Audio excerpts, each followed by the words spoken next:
Hello. Hello, everybody. Wahahaha. Wahahaha. Welcome back, everybody. Welcome back. Sorry for the little disturbance, but as you all know, we got ourselves a little bit of pre-roll madness, especially at the beginning of our stream. And because I don't want you to suffer any more ads that you might have to, I will get all of the pre-roll ads out of the way, make a short 3-minute ad break at the start of the stream, and every 60 minutes, so that you can enjoy the stream in all of its glory. So, thank you again for joining us again. If you're the watchers, thank you for clicking on the video. If you're looking at the YouTubes, give me a little cheer, say me hello. Otherwise, thank you very much for joining us also on the YouTubes. It's something very, very interesting to try out. Something very necessary from time to time. Here are our stream records from yesterday. Punted a lot, brawled it up a little bit with Wither Cocoon Keeper. Revisited Halana and Elena, which got mixed results also in the Historic Brawl queue. So you can see Historic Brawl definitely quite strong, quite strong. Hard to compete, but nonetheless a lot of fun.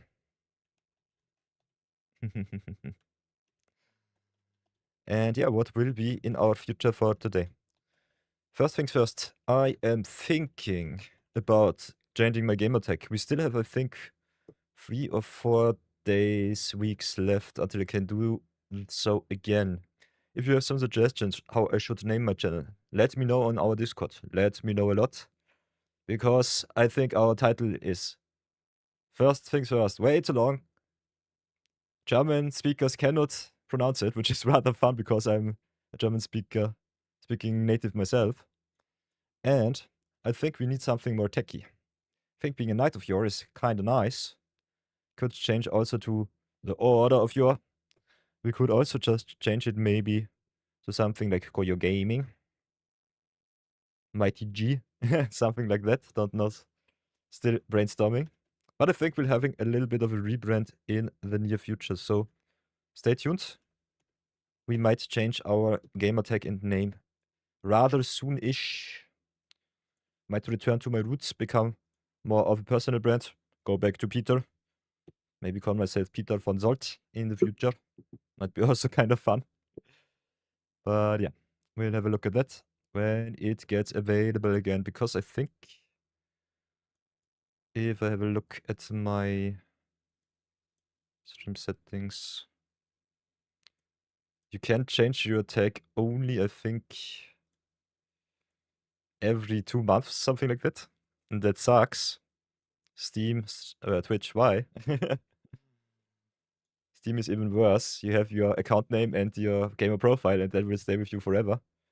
Can change your gamer profile name, but not your account name.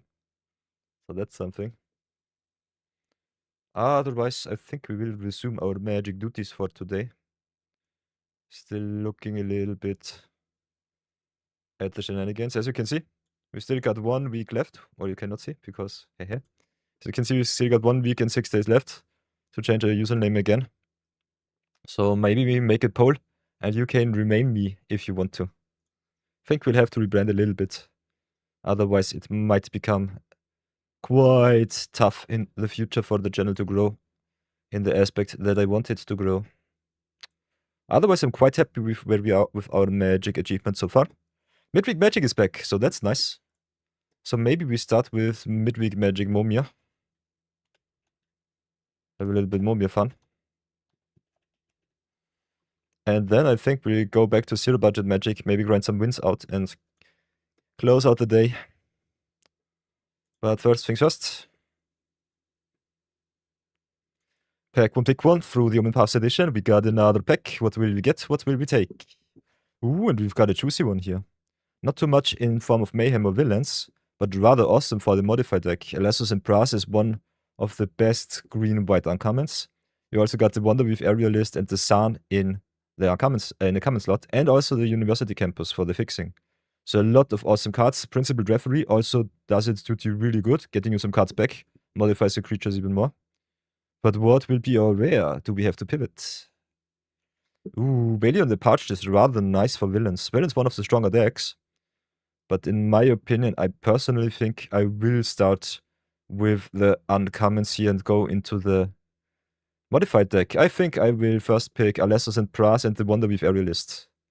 Could also go for the Principled Referee or the Campus, but this pack is stacked. What do you think? What would you take? Let me know in the comments.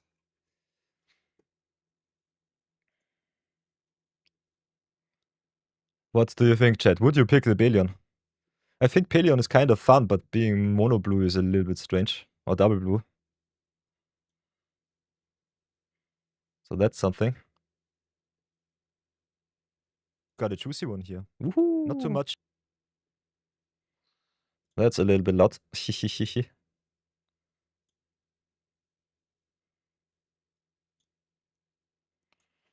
But I think it's kind of nice.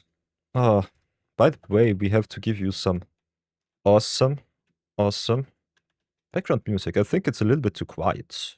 Have to change that one up. Otherwise, I will get complaints. Up, top. Audio on. Beep, beep, beep. On 50% awesomeness. What do you think, my humble chat? What do you think?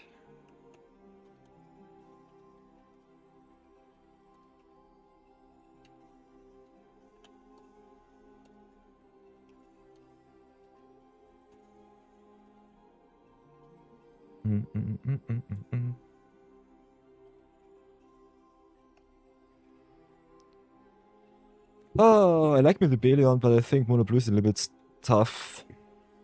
Being able to grow is kind of nice. I think he can be blocked, so that's that. Still rather good as an invasive creature against removal. I personally like me the tempo of the modified deck though a little bit more. This is more of a control-y card. Also the Aerialist is so strong. Double white is a little bit strange, so I think I might go with the Referee and the Alessos and Plus. Or maybe just snag the University Campus for some splashes. But yeah. Let's go into another. Pick one! Edge of Eternity's edition. What will we get? What will we take? Ooh, what do we have here? We've got the Debris Field Crusher for red, which is nice. Some good sacrifice payoffs in the Graph Pick Monoist in Swarm Color. Pull through the Wrath, in my opinion, unplayable. A little bit too expensive for what it does. But what will be our mythic? Will it be awesome? Ooh, we've got the Uthros. There are some artifacts in the format and the planet lands are quite strong. I personally like me the Debris Field Crusher a little bit more because you need a lot of 2-for-1s and removals. And Debris Field Crusher being also a flying threat seals the deal for me. Second pick would be the Uthros, third pick the Swarm Color. Do you agree? Let me know in the comments. Show me all of your love, chat, and say what do you think.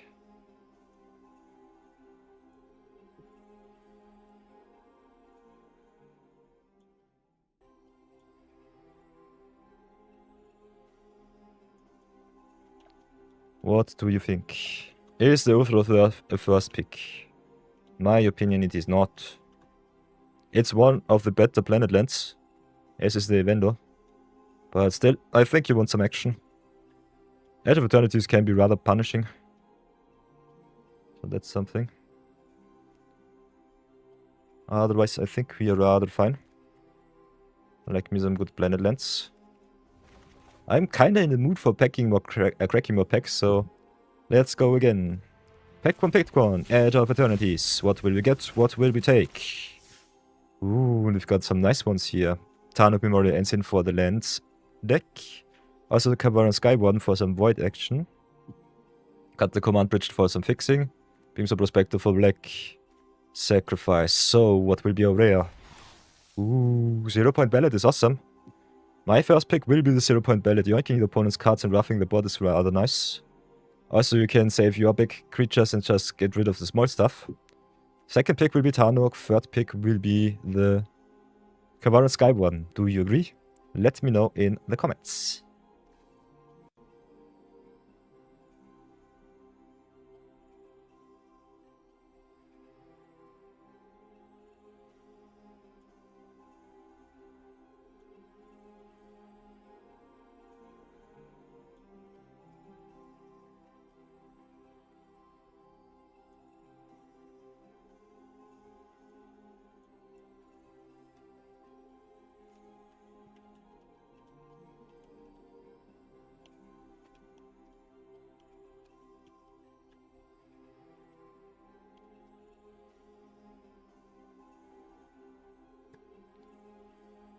Oh, so nice. I love me the first pick 0-point ballot. Also love Tanuk. This card is so good, especially.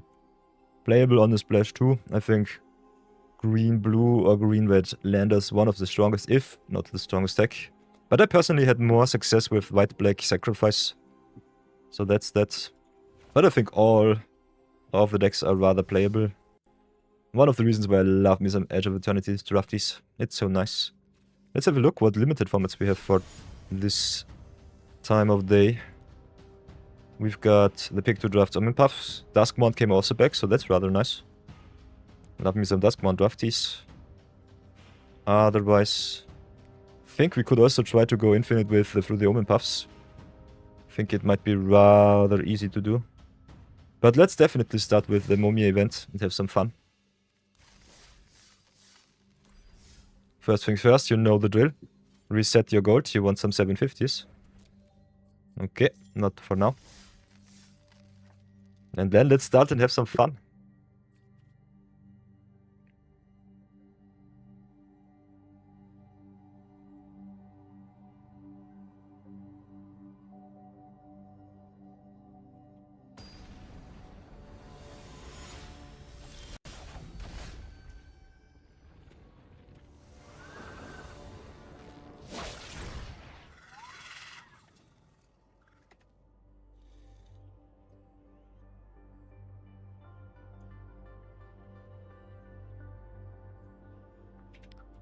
So, especially in Momia, I think, when you are on the play, you are definitely behind. You might have to drop all of your colors and then go for a 2-drop to maybe out-ramp the opponent. Otherwise, tempo is a little bit iffy. Opponent has the extra card to discard, so they have one more extra random shenanigans.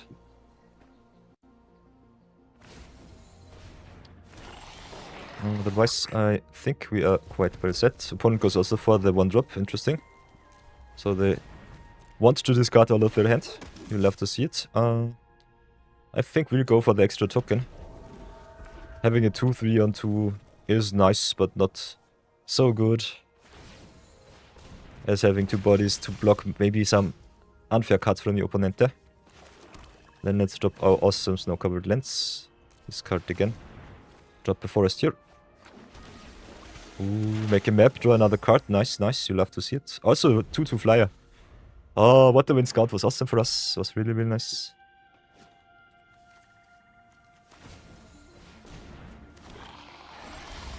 Okay. Phyrexian Pegasus also good, giving flying. You love to see it. I think we'll go for the redraw here. Maybe pump up our...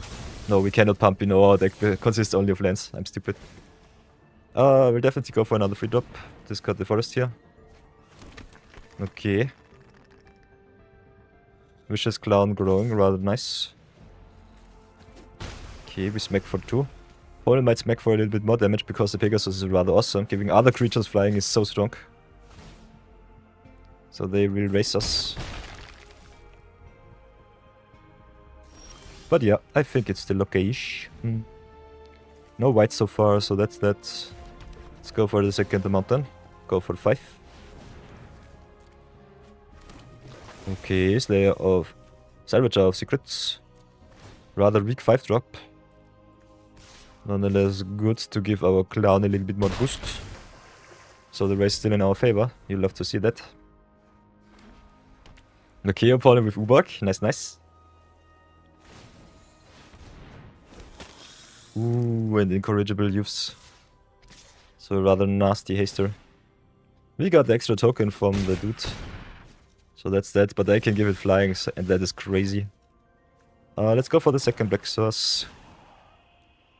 Drop another land, see what our 6-drop will be. Ooh, 3-3 Delver, you love to see that. We can go to town with the 2-2, with the 2-3. Maybe tempo the opponent a little bit more. Keep our good stuff back. Don't mind trading with the Aki Scrap Jumper. Does not matter too much. Want to get the damage in.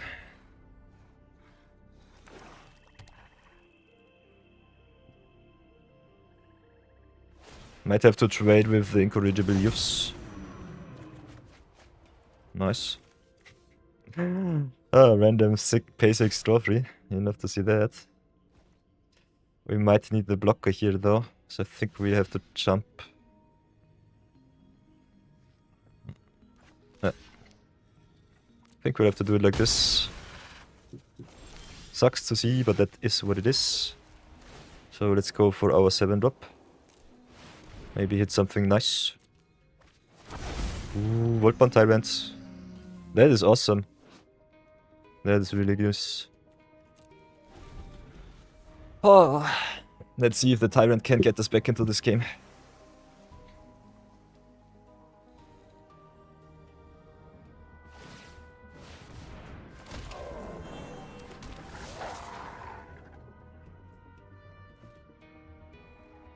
Okay.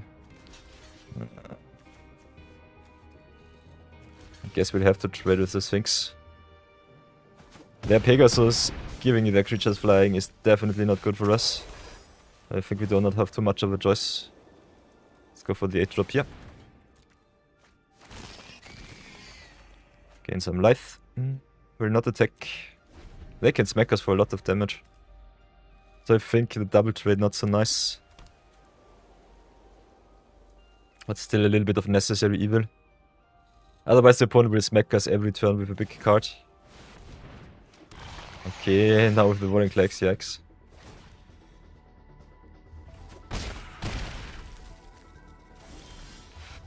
So let's drop the forest, go for a 9-drop.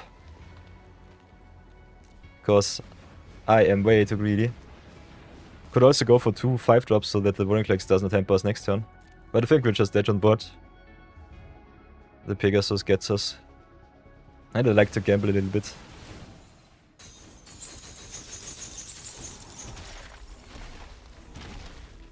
Okay, Death Charge Colossus. Guess we'll just go to town now. See if and how they block.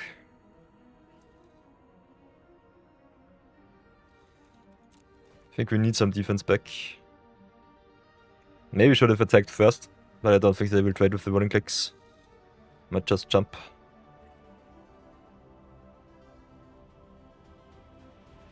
I think I'll concede here. They don't have us dead in air, but the Warring Clags is so bad. Maybe I should have gone for 2 5-drops. 5-drop now, 5-drop next turn. And then just cycle through our drops so that the Warring Clags does not get us. But yeah. Warring Clags is rather strong in Mumia. A little bit of a misplay there.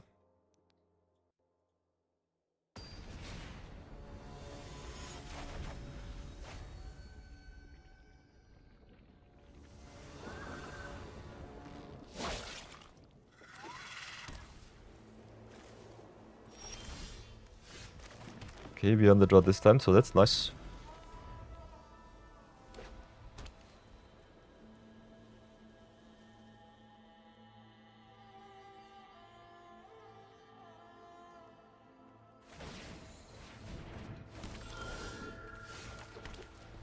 Drop or colors, drop or 2-drop. Get some value. Temerate is nice. Does not gain us life, but grows in its toughness with its devotion to black. I love me some scaling creatures. They are rather good. And a Sai. I want to trigger some cards, but can sacrifice 2 artifacts to draw. So that's something.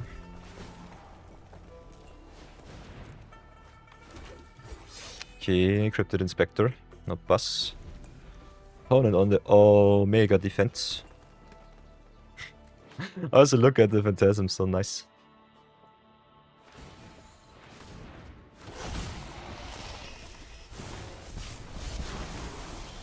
Okay, I guess that's game. Let's see if we can hit something that gets rid of the Atraxa. 3-drops are potential bounces, but I think the 4-drops and the 5-drops and the 6-drops is where the juice is. And we are playing only lands, so that's that. Flying Vigilance, Death Touch, Lifelink. You'll have to see it. Early flyers are so good in Mumia. They're so good.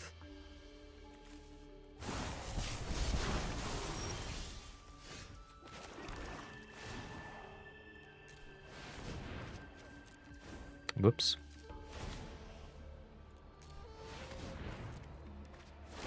Ooh, Scorch of Valkas. There's only one, but can block their trucks at least. So let's show some dominance and pass.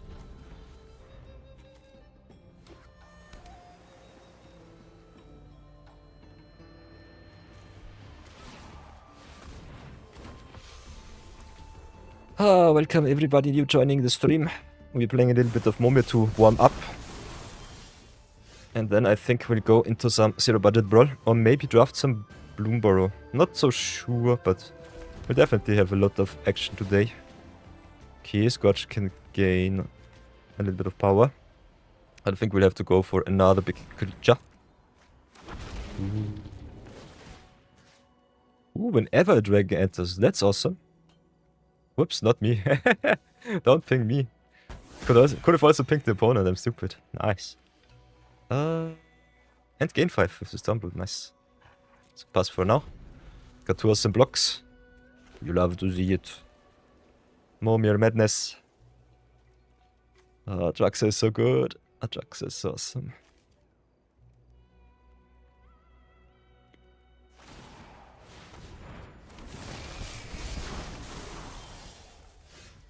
Okay. Gloomsour is big and nasty. Let's see if we can summon something big and nasty too. Guess we'll drop... we can pump the squad, so I think we'll keep the mountain, drop the island here. Ooh, Meteor Golem, that's nice. Now I've got some options. Could kick the Gloomsour. I kind of want to get rid of their flyers though, so I think I'll get either rid of the Light of Legion, which grows the board, or get rid of their Truxa. I think the Truxa is a little bit more obnoxious. Light is still really, really strong. So pass for now. Ooh. By the way, here's our overlay. Sorry for the little stuff.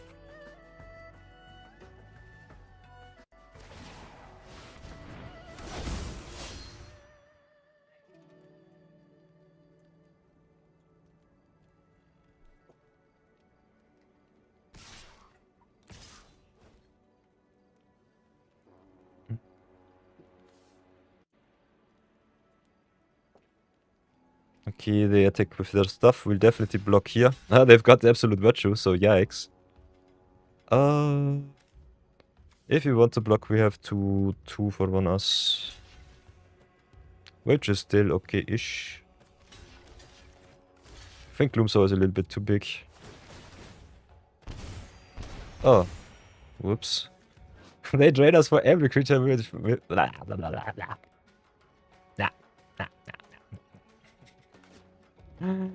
Oh, the punts keep coming. Nice, nice, nice. Yeah, it's not really a punt, but it's still obnoxious. Gloomsaur is so good. Interesting. Interesting. I think we'll do it like this. Go for 8 drop. It would be so fun if we also hit the Absolute Virtue. Okay, we definitely get the Absolute Virtue off the board, and I think the side too. Yeah. Returning tokens makes them disappear, so that's nice. And they concede, why? This game was not over, we have 2 flyers, but yeah, that's that. I think they could have still gotten back into the game. There's so many powerful creatures in 8 and 7 and 8. Doesn't matter too much. First ray of the day. Hey, another Harvester. Foundations All-Star. You'll love to see it. Not too good in Constructed, but can be rather interesting if the opponent does not play too much removal. So maybe get our stream records a little bit straight for today. As you can see, we're quite strong going into day 58. Punts of the day so far 0, I would say. Let's reset our punt count. Had some awesome games with Wither Cocoon Keeper, so that was rather nice.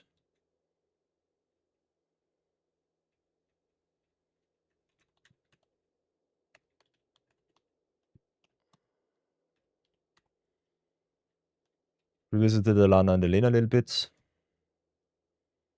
And also had a little bit of Brawl and Chill.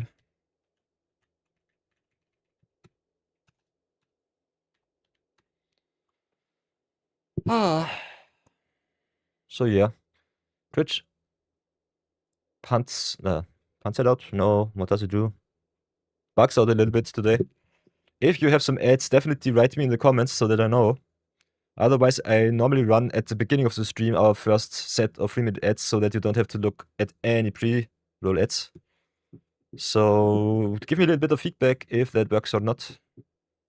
Rather important for me. Otherwise, let's go here. We've got a little bit of midweek momia today. Whoops.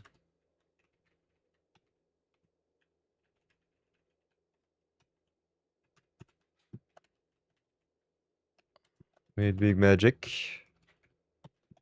Magico. Momia. We will not play too much, but a little bit of momia records would be nice. So let's go for the 1-in-1. I've lost one before. We'll definitely, hopefully not lose the next one.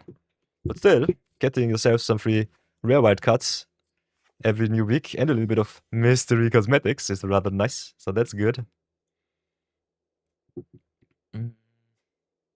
By the way, I hope you have an awesome Wednesday. Thank you again for joining us. And I've talked about it a little bit at the start of the stream. I'm definitely thinking about changing up my gamer tag again. We've got 10 days left until Twitch allows me to change it once again. So if you got some suggestions how I should name myself in the future, definitely leave me some suggestions in the chat. Could also write me on Discord, DM me much and often. And otherwise, I might do some brainstorming and ask you in the next stream or two. So our incoming ad blocker says, ad breaker says we start ads in 7 seconds. I will see, because I've started the pre-roll ads a half an hour ago. So it should not do that. Okay, it's just stupid. Pre-roll ads should be still off. So it's just a timer thing. If the ads roll for you, let me know. Otherwise, let's continue.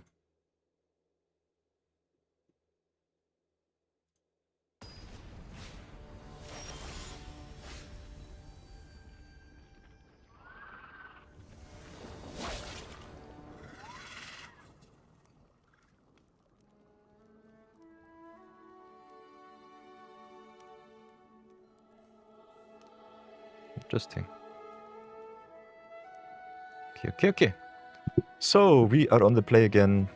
Momia is an interesting format, because if you are on the play, you are normally in a disadvantage, because the extra card that you draw gives you an extra discard for some awesome random stuff. For those of you who don't know Momia, Factory of Momia is an emblem which gives you discard a card for X, create a token that's a random creature in all of Magic. So one of the most fun and most random formats, if not the most random format that you can have. Okay. For whatever reason we have an ad break again, which sucks. Unfortunately I cannot pause during a Momia, but I will concede.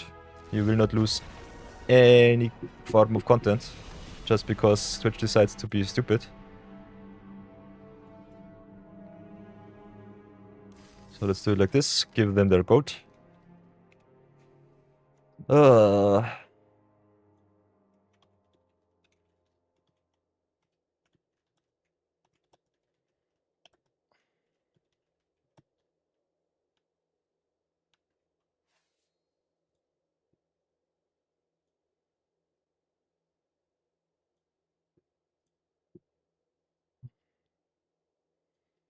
Twitch is rather stupid today. Sorry about that.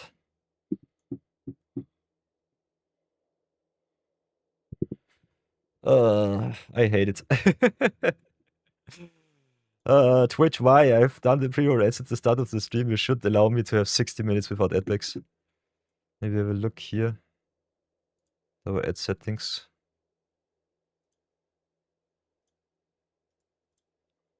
Because that should not be the case. How many minutes of ads do we want to run per hour? 3 minutes. Yeah. Net ad revenue is clear, fully disabled pre-roll ads. But why does it trigger automatically after 30 minutes? That's stupid.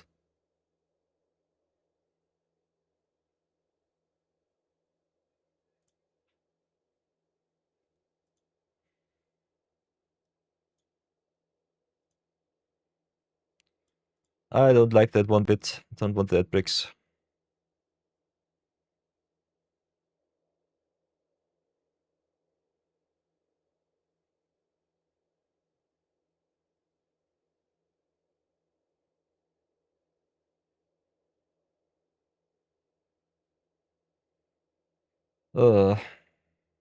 This is stupid.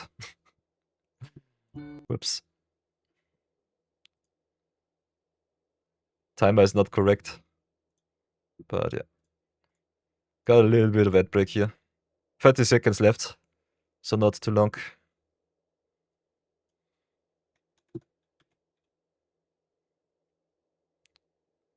Oh, Twitch. Twitch doing Twitch things, as always.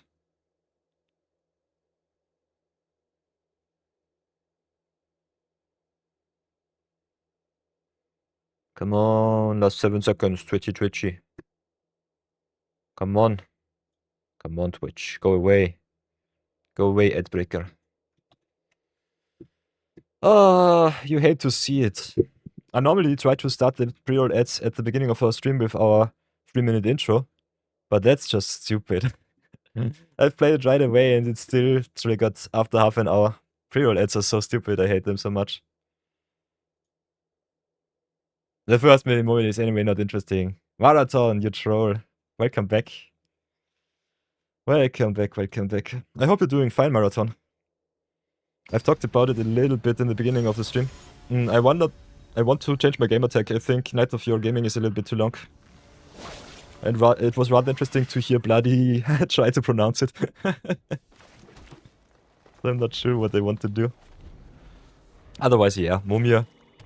Mumia is gambling at its finest in Magic. I think every second counts. And sometimes some really awesome 1-drops and 2-drops hit the field. If the opponent hits an early mana creature, we are rather screwed. If we get some early flyers or some removal, we are also rather far ahead. Ooh. Nice. Emerald Collector draws us some cards. And as you can see, they've got a 1-drop Death Toucher, so that's that. So my poor Emerald Collector cannot attack. But still, we will give our best. It's screwing up this game, I guess. Ooh. I like me the Goshen Tai. Now I can get rid of the Firecast Jozen. By the way, Marathon and crowd, do you want to see a little bit of Bloomborough drafties in during the next week? Or should we change back to some limited madness through the OM puffs? What do you say? What would be awesome for you? Let me know. Ooh, Garnet, getting rid of the Eidolon. Adios. And drawing each player some cards. I like me Duskmourn. I could definitely draft up some Duskmourn stuff. It's definitely possible. And it's spooky for October, that's also something. So that's rather nice. So let's pay the 1. Deal the 1 damage to, I think, only to the opponent. Would have been awesome if it goes to creatures too. I think Duskmourn is pretty solid as a format. The Graveyard Shenanigans are a little bit obnoxious, because you have to play a lot of exile-based removal and the destruction-based effects are way too weak. Ooh, Xandi gets +1/+1 for each non-creature non-land you in your graveyard. That doesn't matter in Mumia, but still is a rather fun effect. So give me some removals, please. Please. Let's drop the Islander. Ooh, some flyers I like. Also awesome. Ominous Sphinx shrinks the opponent's board whenever you discard. Which is a given in Mumia, so that's nice. So pass for now. Ay. By the way, Marathon, how did Bloody Sunday's draft go? Did he trophy? No, he could not. Did he at least have a winning record? The deck looked kinda strong.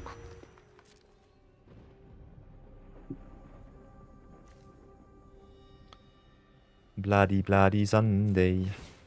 Solkanar the Tainted.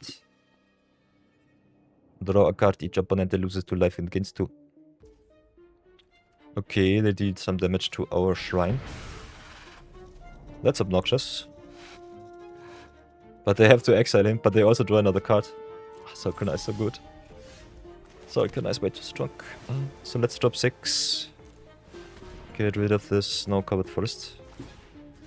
Shrink something, doesn't really matter too much. Can shrink the Death Toucher, so that's good. Ooh. Morphe Twins replacing itself is rather nice. Boink.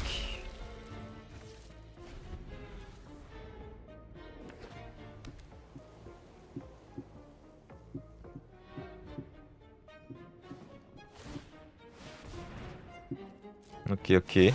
Ah, and Massacre Worm. You hate to see it. I think we still withdraw another cut. Want some action, huh?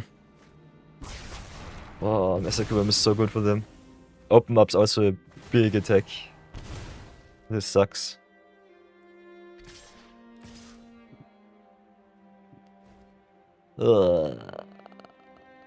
Yeah, that's that. I guess I'd have to take the damage. But every damage we take takes us closer to being drained out by the Sarkhanai and getting blown out by the Massacre Worm, so that's something. So let's go for the 7-drop here.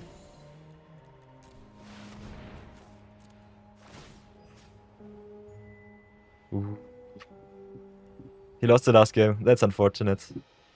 That's unfortunate. But his deck looked really solid. Okay, I think we'll have to stay back on the defense for now. We are already at 6. We got a little bit of life gain here. But still a lot of pressure and they can tap down our creatures. So we might be dead on board if they see the out. I personally think they should just tap down the Massacre Worm. The Phyrexian Flash Gorger. Pay the 7 and don't really care. Okay, Rubber Builder Recluse it is. I think we're just dead on board because of the Massacre Worm.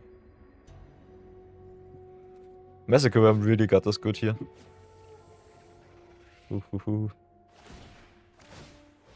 Yeah, they pay the 7. Smack us for game. Because even when we jump block, we lose some life and they hit us for 4.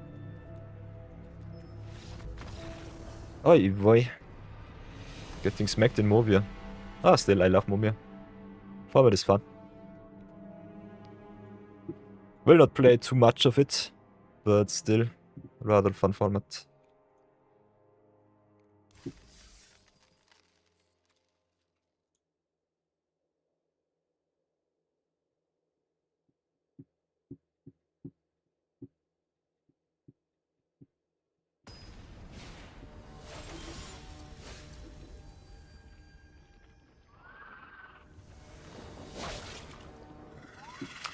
Okay, we are on the play again. Nice. Let's grind out our 2 wins. Cancel for now, pass turn. Slow roll our lands. If they land a 2-drop, we will also. Otherwise, I will slow roll 2-3. I think we might have to do that like that. Although an early 2-drop flying over the opponent's head is kind of fun. So I think we still go a little bit crazy. Ooh. 5 or more cards in your graveyard and you can get a Planeswalker. Jace does not do too much for us, but still is rather awesome. Just because he can shrink the... He can shrink the opponent's cards. That's rather nice. Triska Edeka file. Yikes. Drawing a card for 4 is so strong. Come on, give me removals, please stack. Okay. Ooh, Terror was power grows and grows. Nice. But Triska Edeka file is kinda... Okay. Could cycle for other colors of mana and also is rather awesome with the Terror glowing. So I think we'll do it like this. Drop the cards. Draw some Stafu. Forest begun. Dealing 1. And let's go to attack for 5.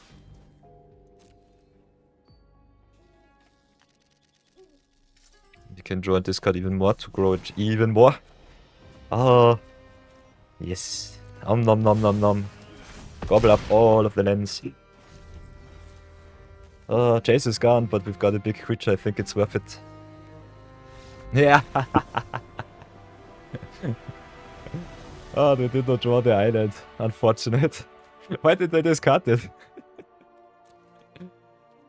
By the way, for everyone who does not know how to play Mummy the most competitive way, you should definitely, if you're on the play or on the draw, either wait until turn 2 or 3 until you discard a card. And the most important lands are normally islands and mountains. Mountains for the fire-breathing creatures which can grow, and islands for the blue effects that you can see on the battlefield, like the Jeskai Decker file, who can draw you even more cards. So keep that in mind. Best way, just go 5 color, drop all of your lands, then just go to town with your creature effects if you can. Okay. Claim our next reward. What will be the rare? Ooh. Hey, Avenger of the Fallen is awesome. This card is so good. All of the mobilized creatures are so good, especially in Sephiroth Commander. But also really good in Suga. Just going really wide. It's awesome. It's really, really nice. Also rather solid card if you play a lot of self-mill. So let's go for game number 4. Record so far 2-2. You'll love to see it. So here we go again. Mountain it is. Pass for now. We are so often on the play. It's strange.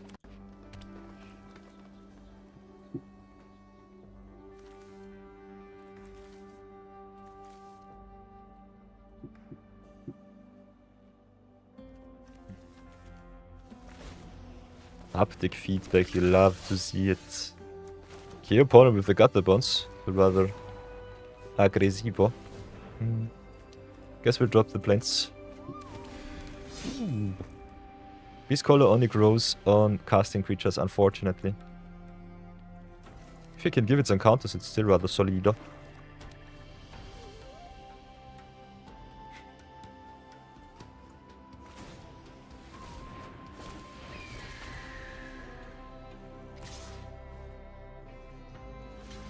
Guess we'll trade with the gutter bones here. Do not want to take too much damage. Slickshot does not really do anything but pinging for 1. Still rather strong. Ooh, Healer's Flock is nice. That card is strong. 3 white mana pips for Devotion and also Flying Lifelink 3/3 for free. It's awesome.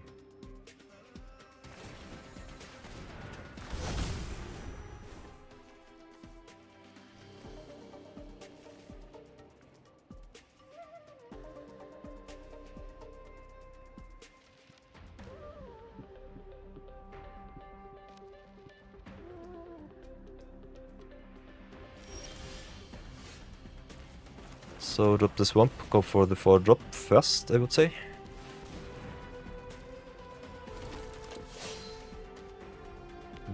Okay.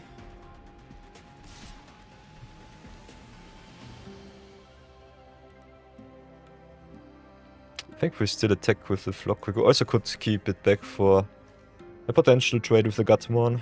Not so sure though. I think the flyer is still worth it not to trade. If they want to attack, we can still raise them in the air. So that's something.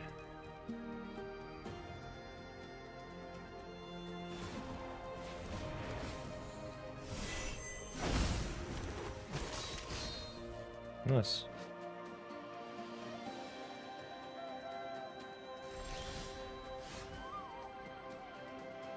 That's rather interesting to see. So Duskmourn punishes the opponent really, really hard right now. That's really awesome for us. Ooh, and we've got the Westgate Regent. So we definitely can attack now with our 3 drops. 4 drops and awesome powered creatures. They can get rid of their Duskmourn. But our Westgate Regent will grow a lot.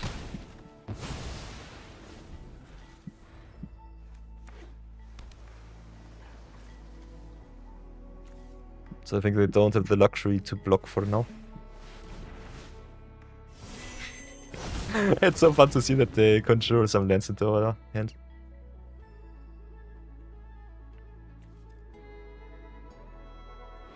Unfortunately, the opponent does not play any artifacts. So no value. definitely block here. That was a big of an oopsie. So let's play the swamp. Show them the dominance. Go for the 6-drop. And another flyer. Could attack with the Regent, but they just block it with the Duskmourn, so I think we'll stay back. Because Duskmourn is really good on the battlefield for us. But he's also a really solid blocker for all of our flyers.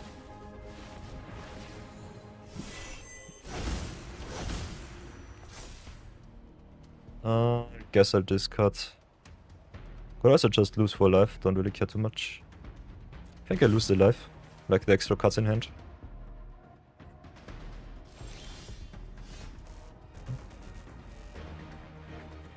So let's drop the island, go for our 7th drop.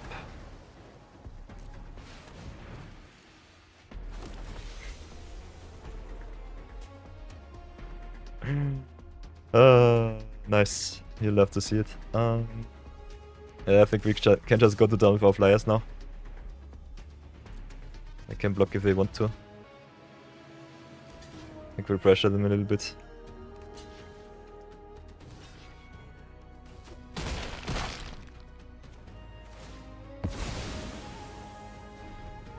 Although the Rotmouth Viper is a big problem. Drains us for a lot of life.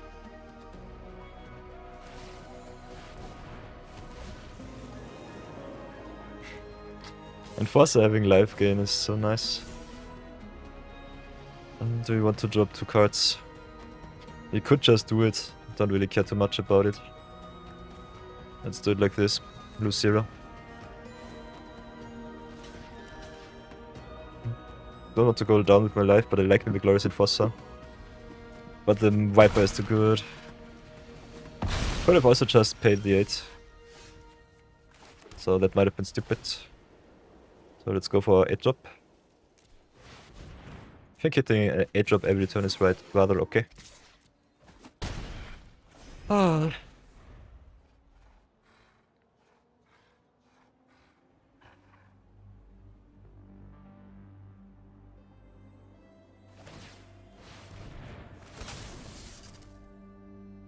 Any milk crab is good for them.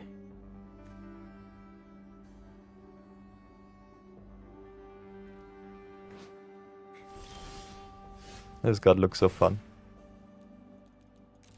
Go for another 8-drop. Got a lot of the good ones here. It's hexproof as long as it's untapped. Oh, Skyscraper is so good. Skyscraper is so good.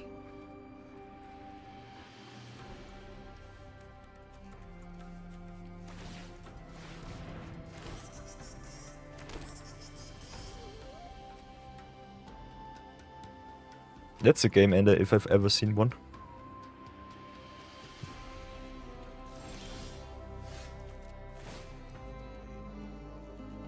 Questions if we really should go for the 8-drops or not for the 7-drops.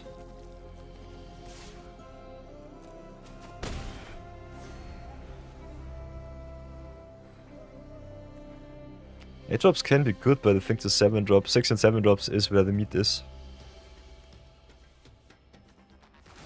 We might just get punished a little bit too much. Yeah. There's the Atraxa. You'll love to see it.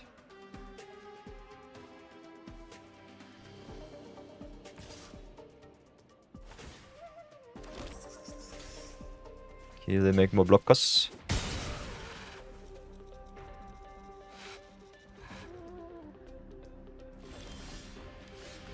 I think we can still go for 8-drops. I want to see all of the 8-drops. Good Kretov. Kretov should be game. And that is why you take the 8-drops over the 7-drops. Wahahaha! Kretov dominance! Kretov dominance! Nice! Oh, we'll take it, we'll take it. 3 into... Perfect. Perfecto, perfecto. So Mumir done.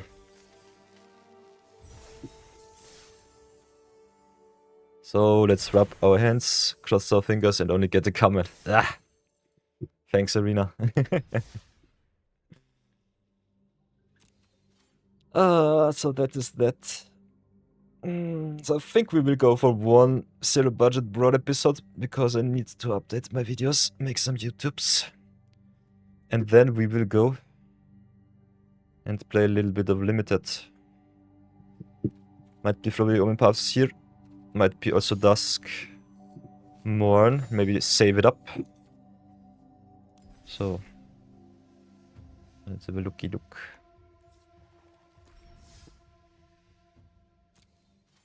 So everybody, it is time for another episode of Budget Brawl. Zero budget brawl. No wildcards allowed.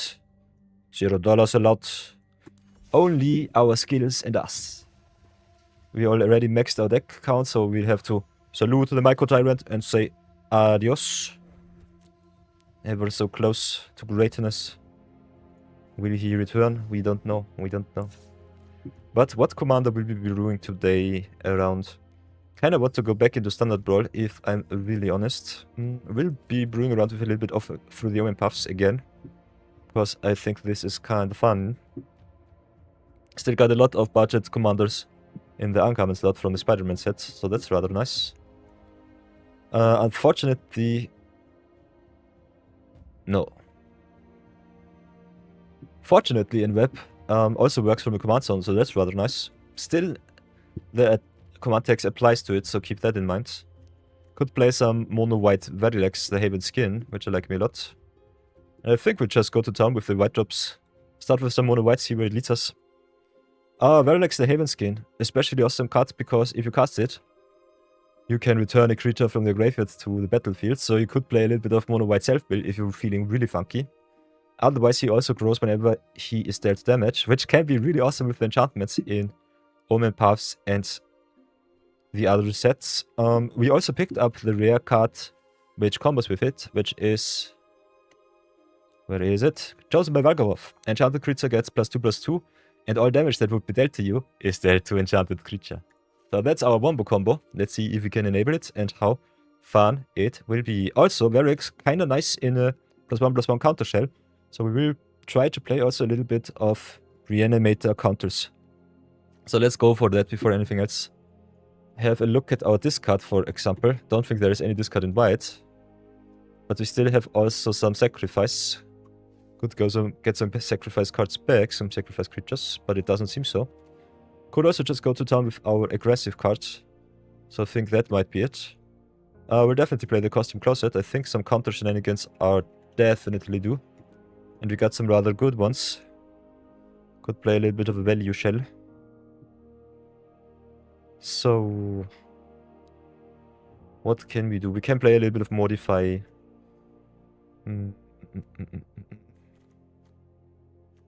Interesting that we don't have too many counter cards from the Omen Paths, but there we have it.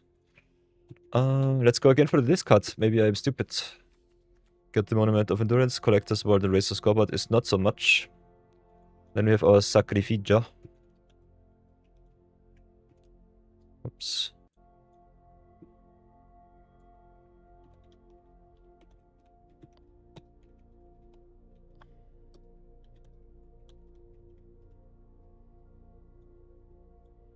Then we've got our sacrifice cards. Love me the Far Commando, coming back destroying even more enchantments. Like me the Sec Fair, giving our cards indestructible. Kinda like me also the Honored Knight Captain, searching for our cards from the deck. Especially searching for some equipments might be good. Also makes a token on entry, so that's nice. Otherwise, could play some Dutiful Griffin if you really feel fancy, but I'm not so sure about that one. What else do we want to play? We could play a little bit of a Rampage with all of our artifacts. Go even faster with the Verilax. The sooner he hits the battlefield, the better it will be. We'll definitely play the Dissection Tools. This card is so nice with the Death Touch and the Lifelink. Getting us so much life. Also like me a lot in Verilax, a little bit of unblockability. So that's that. Otherwise, let's have a look at our counter shenanigans. Love me the Requisition rate to get rid of artifact enchantments and pumping the board. Could play some life gain shenanigans too. Some +1/+1 counters. Like with the reluctant role model. That's that. Think Spectacular Tactics is playable. Like me the Sunstar Chaplain. Tapping down the opponent's creatures and going to town is rather fun. Could still play some life gain sub-theme if you feel like it. Definitely play the Cosmic Grand Zenith, that card is nice. Rayblade Trooper also rewards us for our creatures dying when they have counters, so that's good. Can play the Vena. Awesome removal for everything. And a rather solid indestructible creature if you get it to flip. Paying 7 mana is a lot to ask for in mono white, but still possible. We'll play the Dion.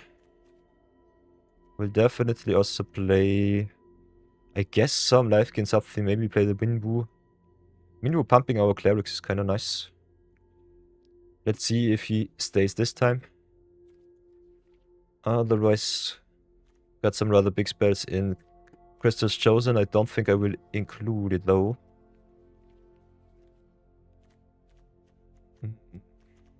Let's see how good our card draw is. Kinda need some card draw in our deck. Also rather good, all of the creatures with the battlefield abilities with Verilax's comeback cards. You could also play...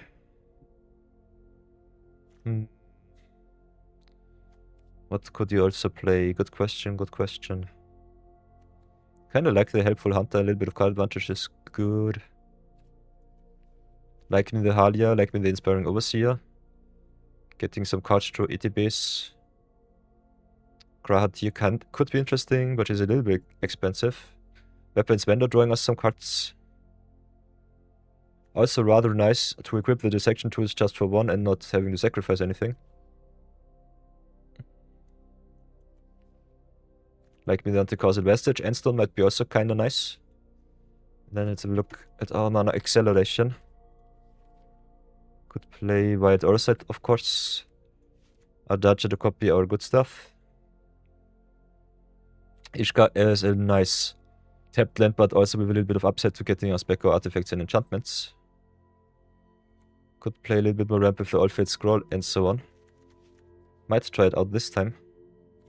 Masamune also kinda nice, forcing the opponent to block our Verilax, so we might just go to town and try that one out. Not sure about the mono-colored lands, because Verilax demands mono white. And that is something.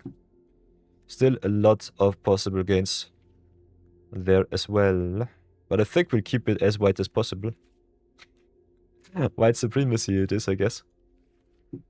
Then let's have a look at our destruction effects. Still need some removals. Got the Get Lost. Got the Memories and the Emergency Eject. Got the Day of Judgment for some sweepers as the Expelled Interlopers. Could also play Fate of the Sunquist, not sure about it though.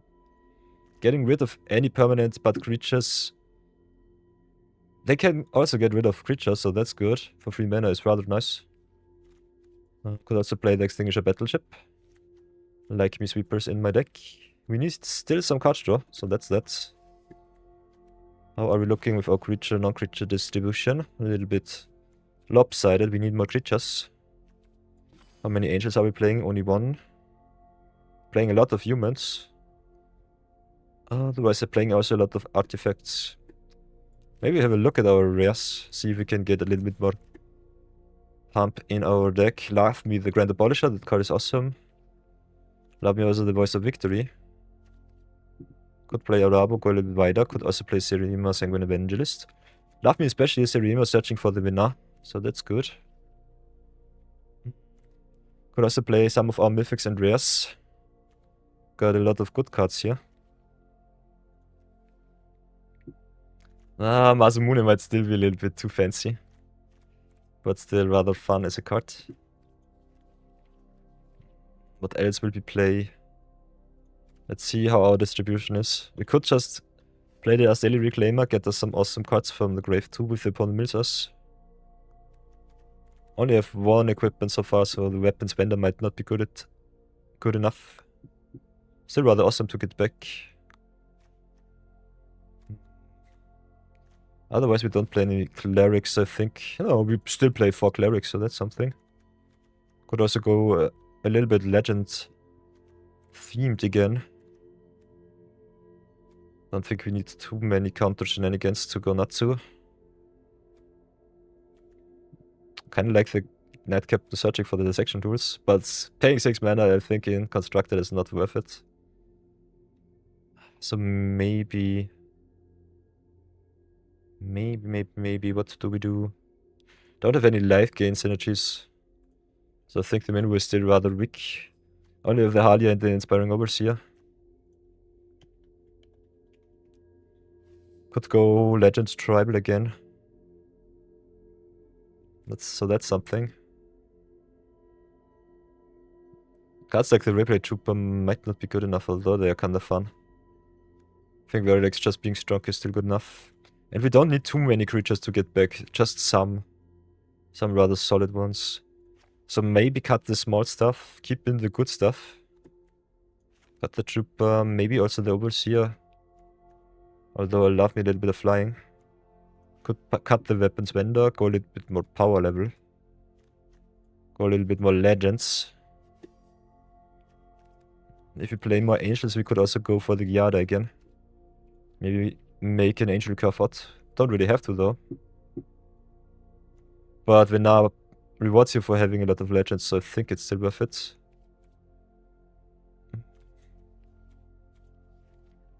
How many Legends do we play?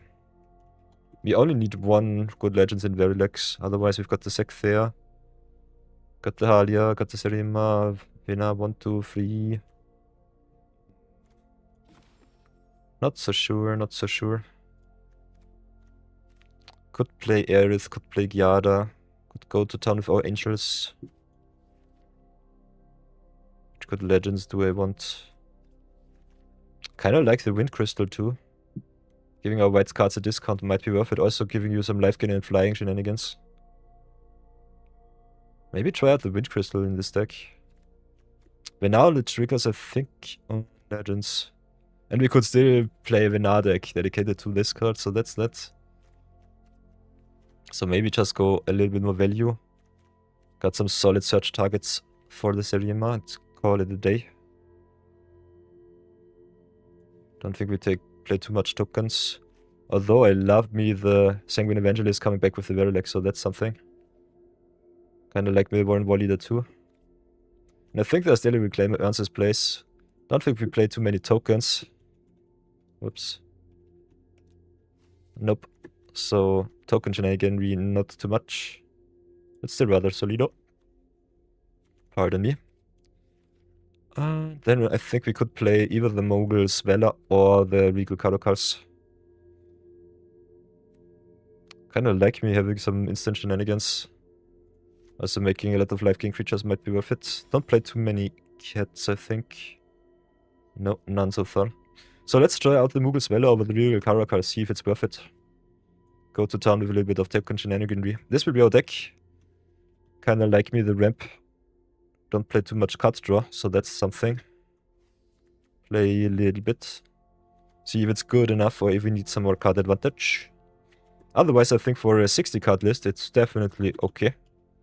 And if you feel fancy, you can always just go and play a little bit of Historic Brawl.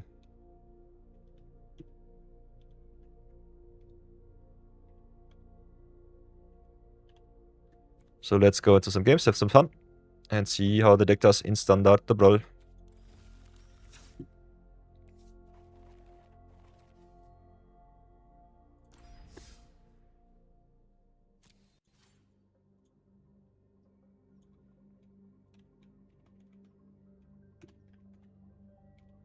We set up hunt counts of the day.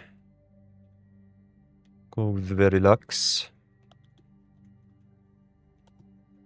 I always forget what the card is named. The Haven Skin.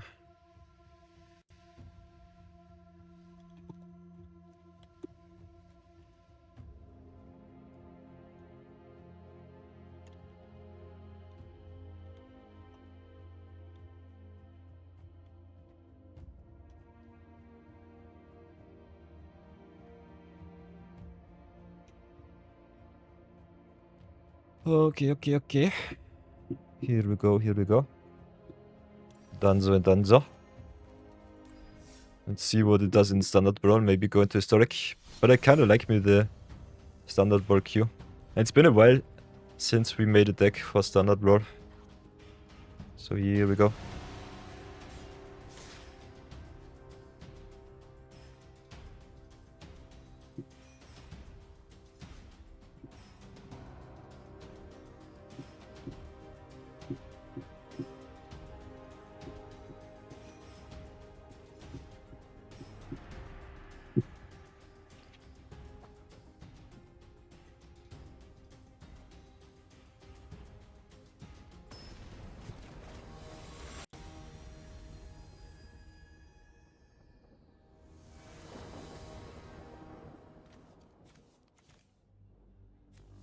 Okay.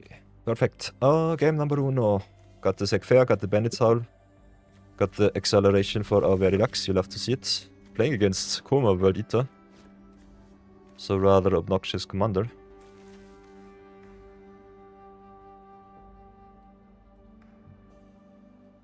Would also love to have an enabler for trample in mono white. Unfortunately I don't have it. Might have to search for it maybe in the Historic Brawl queue. Because I think Verilax Voltron might be something that you can play too.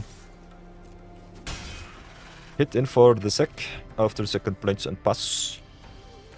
We are on the play, so I think the tempo should be on our side. And I think playing Verilax on turn 4 might still be rather nice. So let the Bandit's Howl in the tech.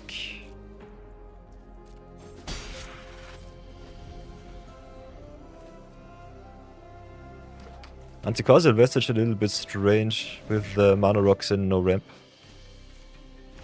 Okay, opponent ramps up even harder. Goes to 5. Koma has board 4, so that's also something to consider. Might need a sweeper from the top.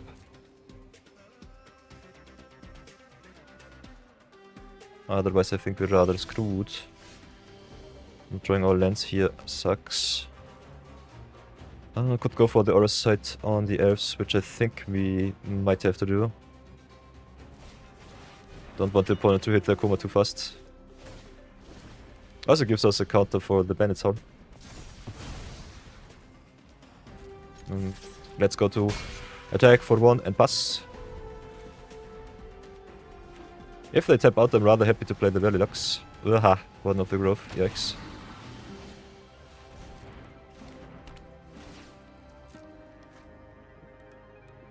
Could also try to go a little bit wider with either the Vestige or the Warren Ball Leader. Because one of the growth will be rather obnoxious. So I think what we will do... Let's play the War Leader first.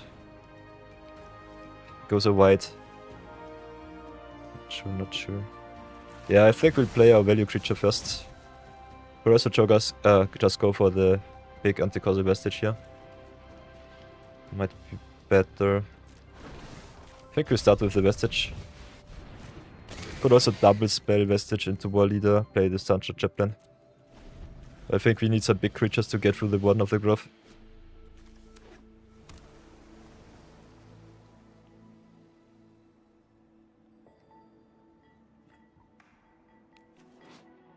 Ay. Yeah, there's the business protection. Knew there was something. And they hit their lands like champions. Yikes.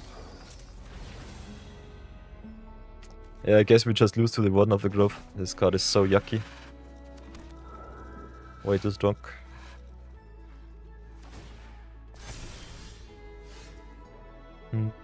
What now? Can do it like this.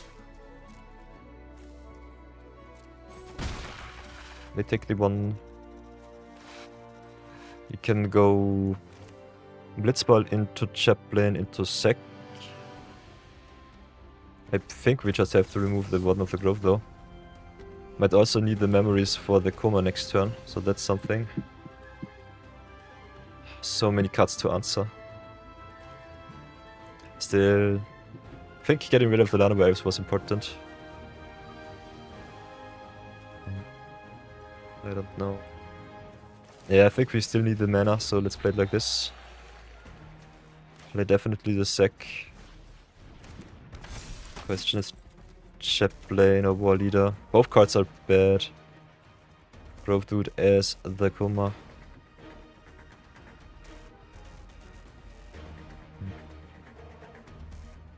At least we can grow the Verilax a lot. Yeah, I think we'll have to get rid of the Warden of the Grove here. As much as it sucks. But the opponent going wide is what kills us. Them going big doesn't matter too much with the Verilax on board. I think. Might be a mistake. Not so sure about our removal choices today.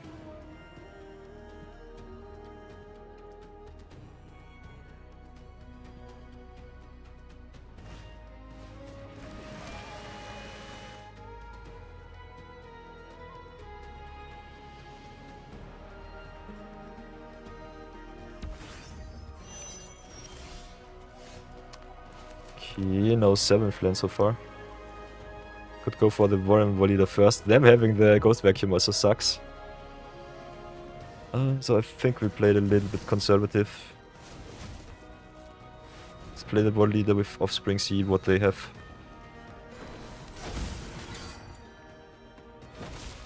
And I think we'll play the Sunstar Chaplain. Keep the Verilax back. Pass for now. Could also just whack in with the legitimate business person again. Make some tokens, go white.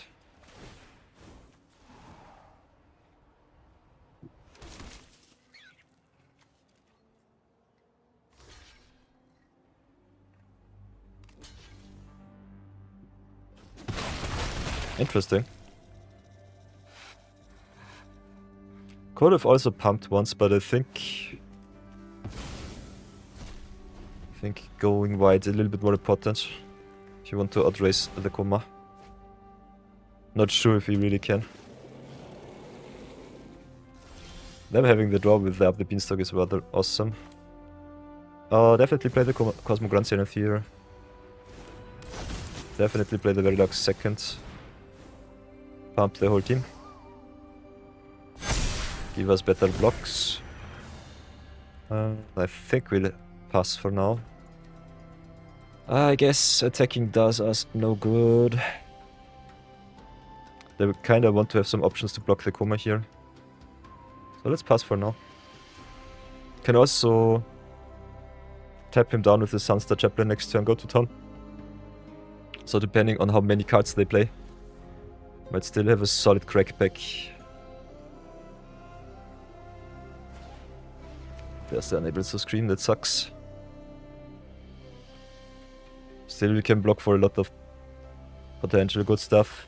Also getting the Verilax back is awesome if you block with the Anti-Causal Vestige. Get back both, because Verilax does not care for how big our card is.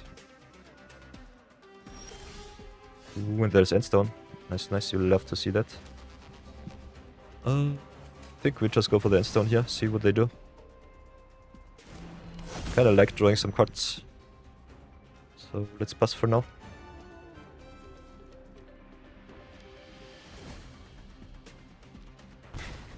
Pay 1713. Thank you, Marathon42. Thank you for this awesome card suggestion.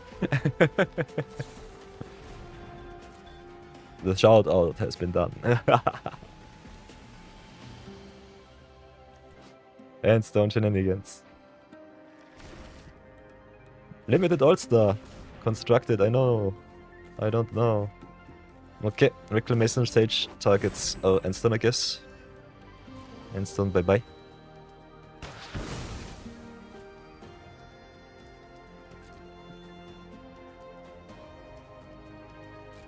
Okay, our turn. Ooh, emergency eject is nice. 1, 2, 3, 4, 5, 6, 7. It's 9. Okay, they have exactly 9 to recast the Kuma, so that's it. We can still go for an awesome attack, so I think we still try to remove him. Could also get rid of one of the enchantments, but I think getting rid of the Kuma for 1 turn is more worth it. Pay the 4. Do they have the counter spell? No, they don't. So that's rather nice. And then I think we just go to town. Attack with everybody and pump twice. +1, +1, per favor. And again, ancora. You love to see it.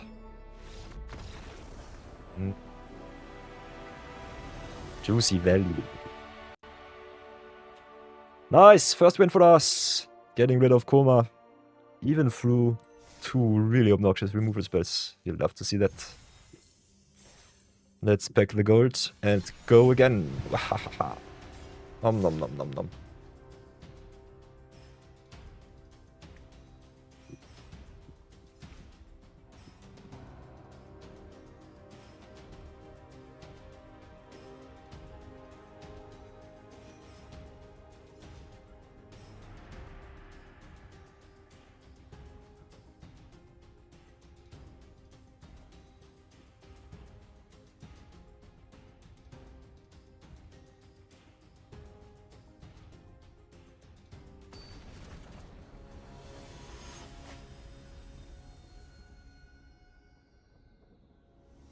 Waha. Okay, playing against the Relentless. Getting paired up against the Diamond player, so that's something interesting. So Wizards implemented the rankings already, you cannot see them though. I guess they pair you based on your standard rankings. Ren also having Ward. I hate all of those commanders with the Ward and the Hexproof. And the Indestructible and the Protection. We've got some options here. Could drop the Kasfar's Commando, could drop the Endstone. Kinda like the Endstone though against the onslaught of removal spells. Not sure if we will resolve it though against blue. So that's something.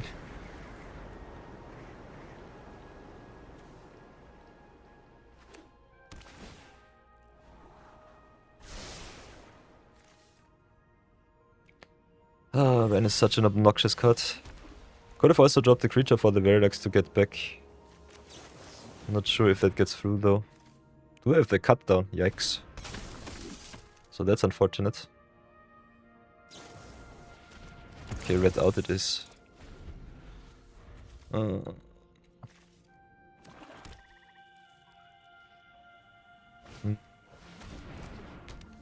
Phyrexian Arena sucks. Would have loved to snipe that with the Kasfar's Commander, now I have to go with the Memories of Nibelheim. Cannot let blue-black draw too many cards. They draw enough cards as is. Hi,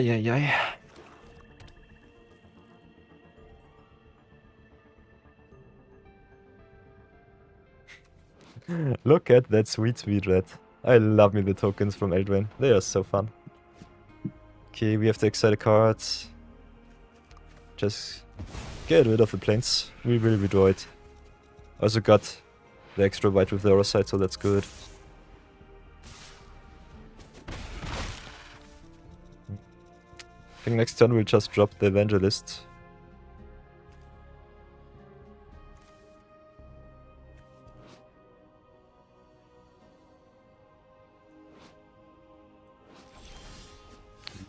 Warren Bolida, nice. So now we've got some options here. I think our side doesn't have too many good targets, so I think we'll just go with the Warren Bolida here.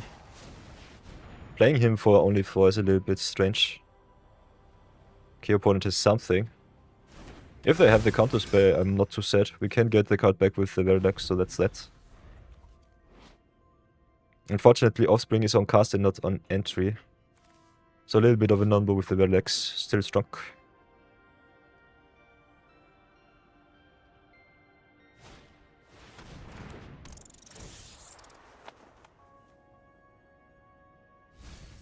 Ooh, and the Stealthy Reclaimer also awesome to get back.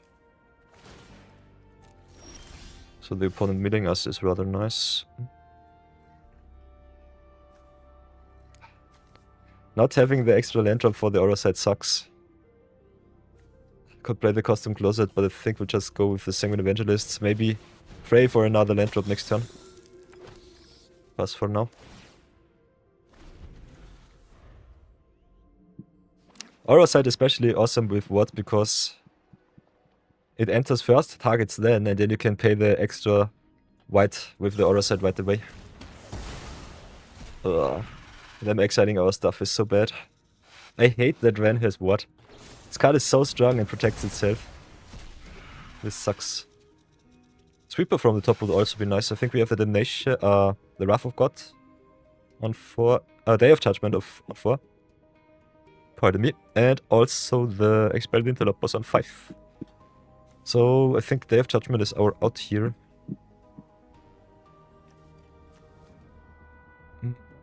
They make reds based on our Desu, so I think the bet. Oh, rather unhappy. Yeah, I think we just have to get rid of the red here. Pass for now. Try not to die too much.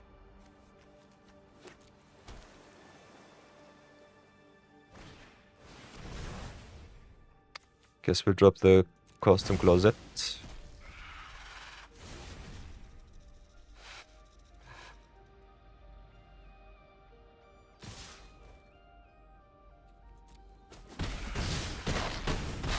Ren is such a stupid card. Okay, could play the Moogle's Valor, get the token Instructable. I think we'll have to go for the Stellar Reclaimer here. Would be kinda nice to get something back. That saves our souls, so let's pass for now. Pray that they don't top deck removal. And we might be able to stabilize with the Moogle's Valor. Oh. Of course they have the removal spell.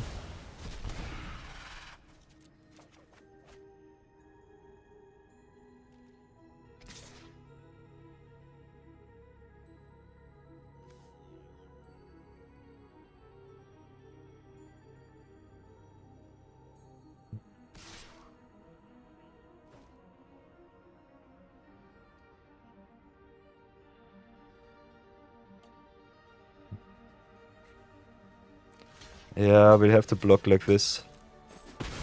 Unfortunately. Will they make another red?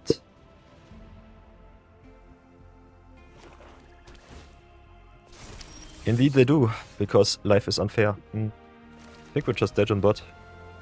Don't have enough blockers. Hate it so much. Ren is such an obnoxious card. I will concede here. This sucks. This is unfortunate, but yeah, what can you do?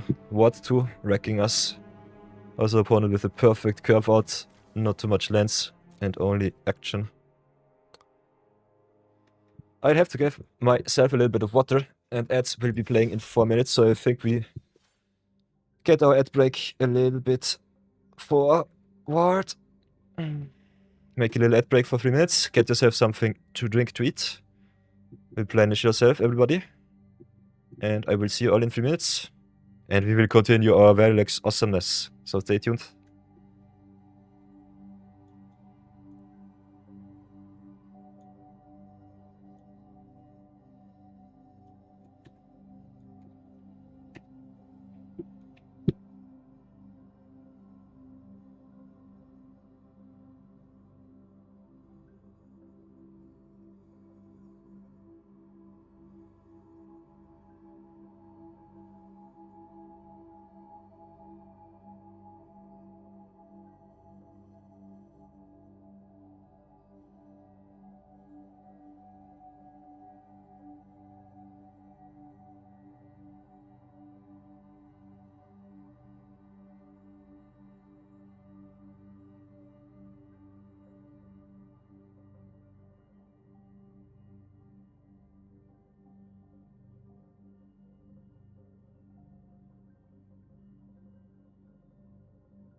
Ugh.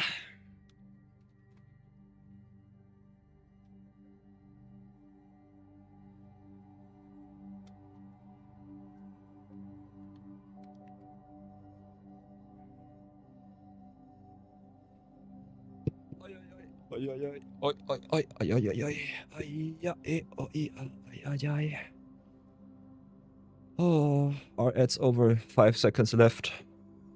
Let's go. 3, 2, 1, and... Hua! Hiya! Welcome back, everybody. Welcome back. Ads are over. Welcome back to the stream. Hiya! So, here we are with our Verilax deck. Let's go again. Stand out the brawl. It is this time. Have some fun. Play some low-powered stuff.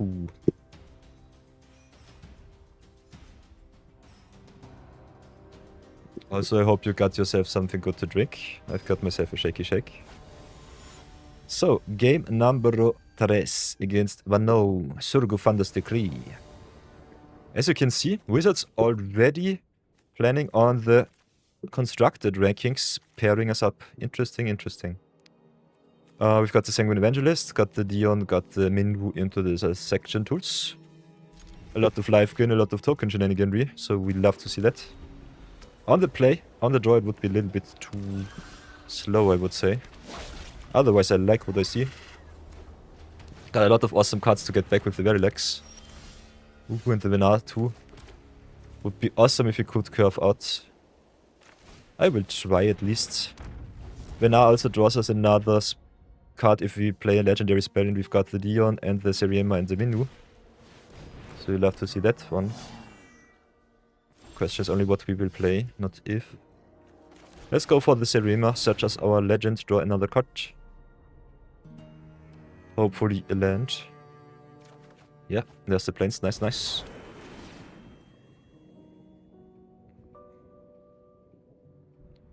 I think we'll go for the Halia. We might need the extra life.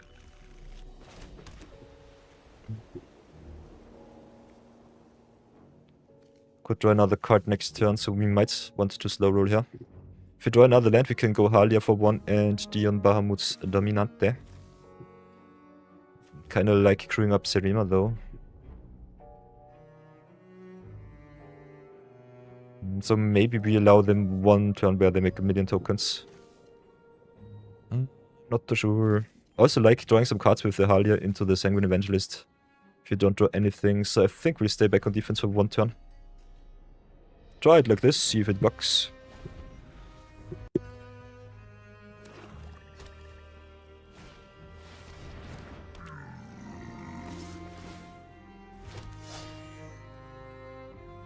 Nom nom. So, Swamp into Venerated Storm Singer. Make some tokens, drains us for Desu. So a lot of aggression here. The tokens don't sacrifice because of the Surgo, so keep that in mind. I think next turn will be still rather okay-ish. We'll definitely draw 1 with the Venar, maybe draw into our 5th land, would be awesome for the Verilax. Indeed, it is not awesome enough. So what now? Could try to redraw again with the Inspired Overseer, which is also kinda good. Getting us another body on the board. We would be still 1 shot, but so we draw another 2. Oh, come on, deck.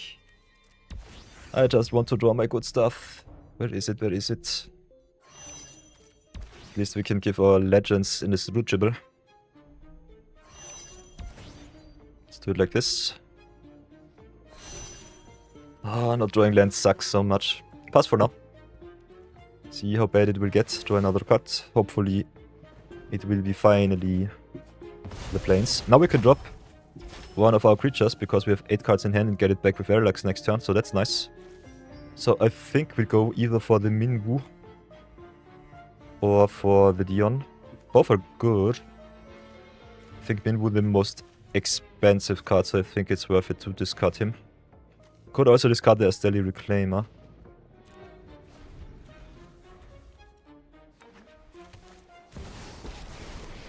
And of course they have Elspeth, why wouldn't they? So all of our plans are kinda weak. Not having any pressure sucks. The Overseer at least can get in and get rid of the Elspeth, but them making 6 tokens with the Surgo board is kinda obnoxious. Not gonna lie. That sucks a lot. Let's go for the Verilax first. Draw another card. Can drop the dissection tools, get it back with the Steely Reclaimer next turn, so that's nice. Then go to attacks. Try to get Elspeth down. Yeah, I think we have to double attack if they have a shotgun rather set. It seems that they have something. Sucks to have one less blocker, but we definitely need it. So let's play it like this. We are still not dead, I would say. Although the Venerated Stormsinger is really obnoxious. And Lumen Glass Frigate too. Okay, now we might be dead. I mean, we can get us 3 life back, so we are virtually on 15. But yeah, this sucks. Got also the wombo combo with the Verilax and the Chosen by Valgabov, so that's something.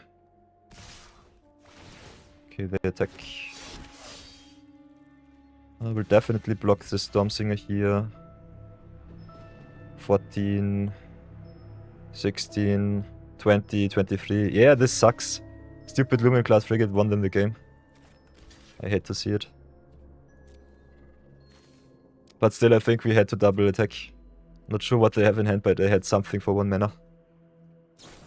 Yeah, Crummit, get it. Humps only. But yeah. Ah, so unfortunate. 1 turn away from the Chosen by Valgabov. Would have saved us. Yeah, but then top decking the Elspeth really sucked. Perfect card for Sorga. Next time we might need to mulligan into some removal. Nonetheless, we go again.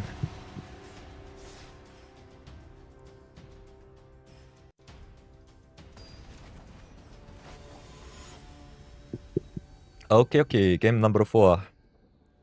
Playing against Plasma Phoenix with Duraneth of the Hive. We've got the Expelled Interlopers, so that's rather nice. Otherwise, our hand is quite expensive and we are on the play, so I think we'll have to mulligan. Evangelist, Dion, Minwu, Dissection Tools again, interesting. Arena is rather funny today.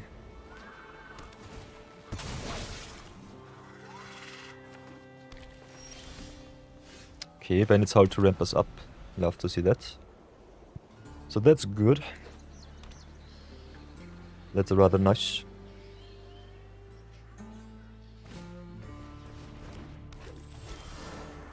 Okay, Llanowar Elves it is. We can decide if we want to curve out. Just play our 5 drops. Kinda like that. Let's ramp it up a little bit. Interesting that they don't slow roll the Llanowar Elves. Maybe they have another 1 drop. Yeah. And Chocobo with double landfall, I guess. Yeah. We got some depth touches, so it should be still fine. Could play the Minwu, I think, playing the Dissection Tools a little bit better. Ooh, and Venar, nice. Pass for now.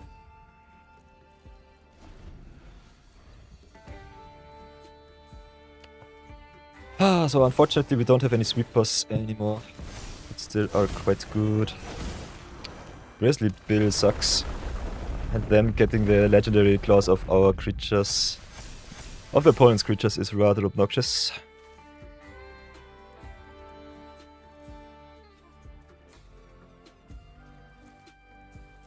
We can definitely block, get something back with the Verilax, so that's something. Can also just flip the Venar. Play the Sanguine Evangelist.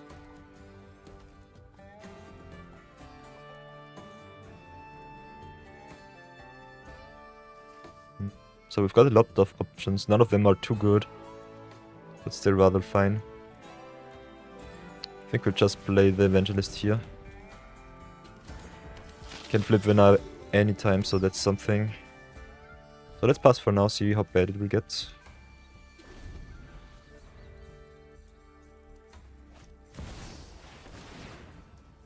They curve out perfectly.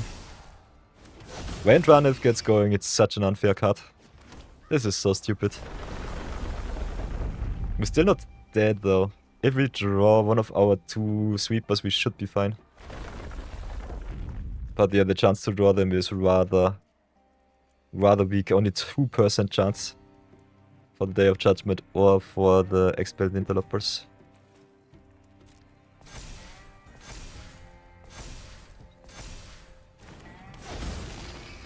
So yeah, this sucks. This sucks really bad. I think one top deck is what we need, what we have.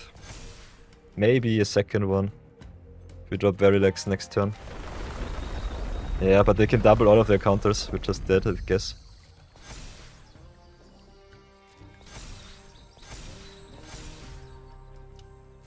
Janif is such an unfair card.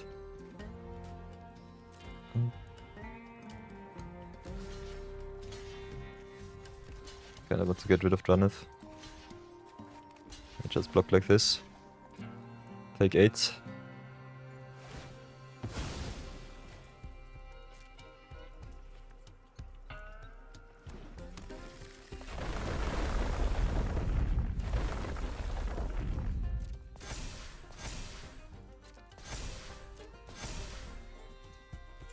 Can get at least 1 extra life with Venar, so that's something.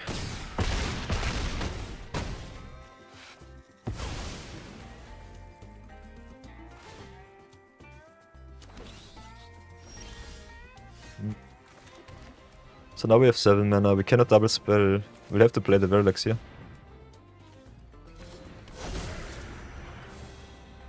Could get back the mana, don't think it does too much for us. Let's go for the Evangelist.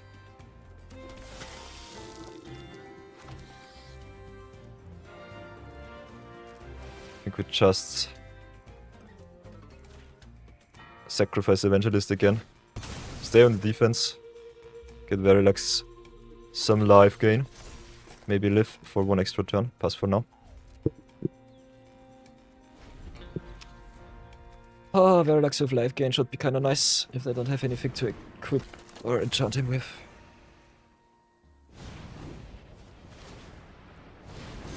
He doubles up the Otter.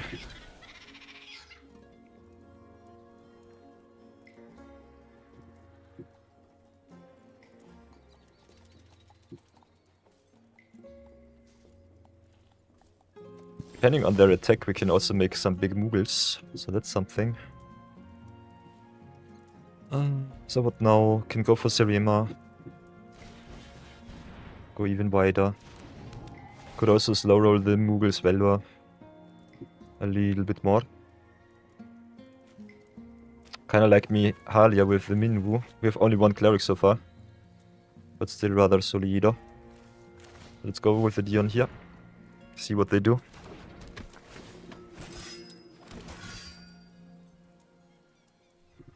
Don't think we have too much time. Oh, but let's slow roll.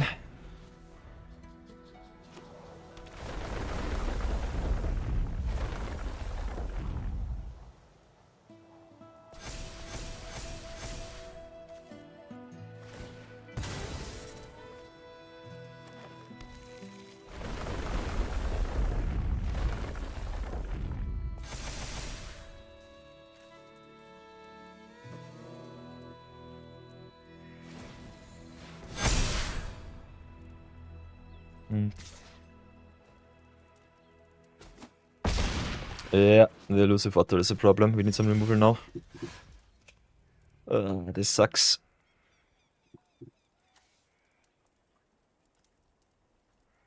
Elusive otter wins them the game, unfortunately.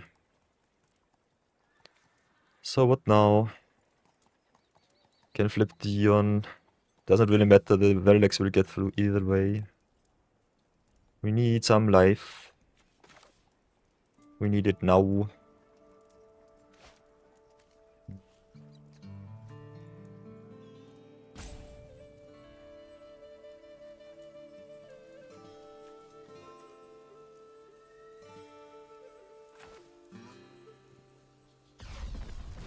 Can play the Halia, draw another card, play the Minwu. Gain some life, gain some life.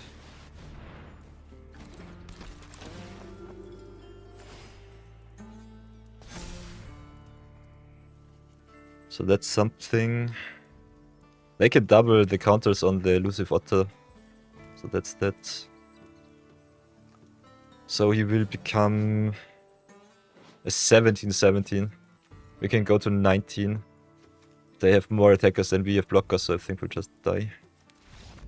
This sucks. Ah. Yeah, uninterrupted runoff is rather obnoxious. So let's go again. Maybe replenish ourselves a little bit.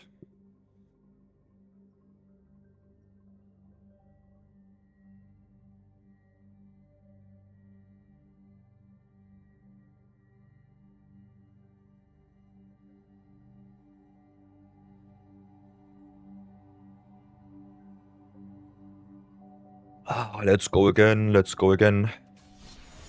Game number 5 it will be. Getting smacked by the opposition, but still going strong. We will endure.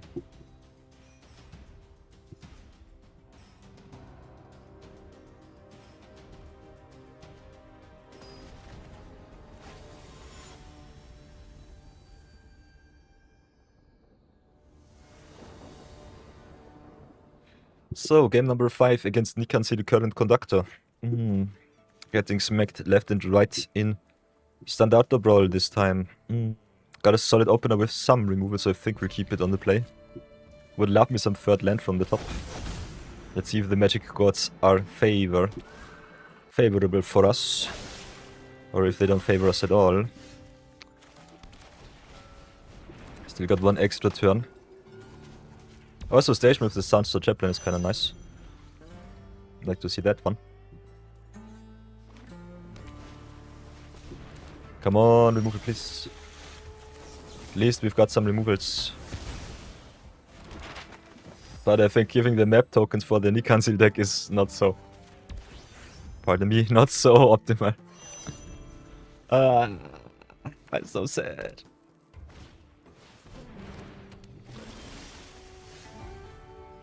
Where are our lands? Please, please, please, please, please. Where are our lands?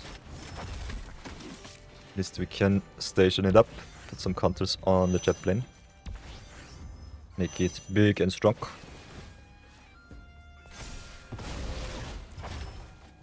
Yeah, but being on the play, missing 2 land drops rather sucks. Our curve is not too high, so I don't understand what our deck does. Statistically, there should be a land drop, but nope. 46% is 50% every time. So I guess we'll concede here. Don't want to play this game out. I hate non-games in Magic. Will not waste my time with that one. Let's go again.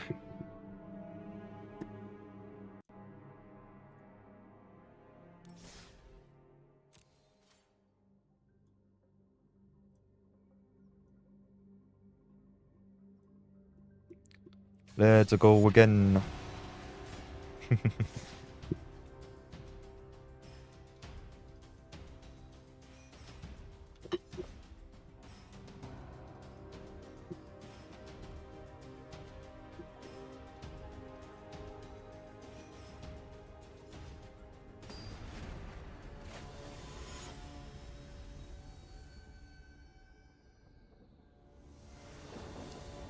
Okay, game number 6, I would say. Yeah. Against Laszlo, Enthusiastic Accuser, piloted by G-Chem. Got the Abolisher, the Evangelist, or a Silent Day of Judgment if we have to reset. And we might have to because Laszlo is such an aggressive card. And rewards you with a lot of treasures for all of your menace creatures. Because it triggers whenever a creature attacks and not if one or more creatures attack. So that's something.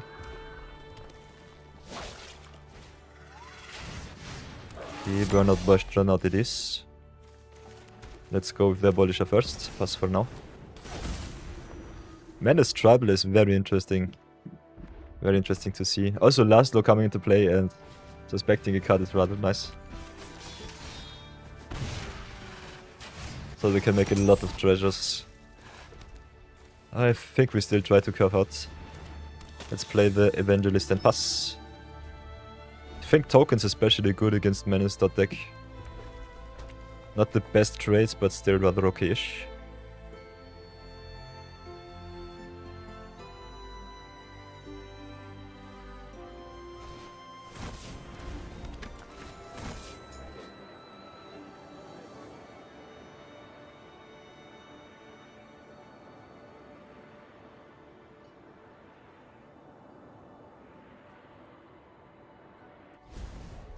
Okay, Manager on the last law. It's fine. It's A-okay. We'll definitely try to block him down.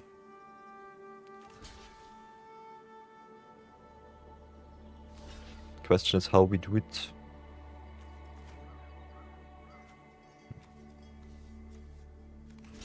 They've got so much mana advantage. It's really obnoxious. Let's do it like this. Could have also gotten rid of the Luster, but they just recast him. Chorus Sword is bad, but I think we still get the trade. Can only get rid of one of our creatures. Or do they have a shock too? Okay. Get Omega punished. Okay, land into Day of Judgment would be awesome now. Would love to see that. Come on, deck, please, please, please. Of course we don't draw any lands, why wouldn't we?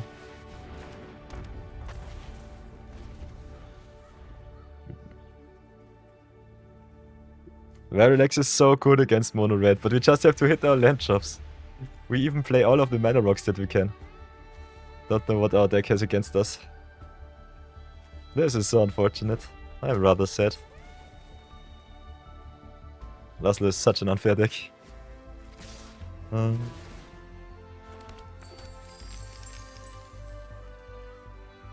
We'll definitely block here, we'll definitely block here. Let's pray that they don't have too many tricks. We still have to do something. Especially the Bastronaut getting double strike when they are at max speed is rather obnoxious. Still does not matter if we hit our 4th land for the Aura side or the Day of Judgment. But it seems our deck betrays us a little bit too much today.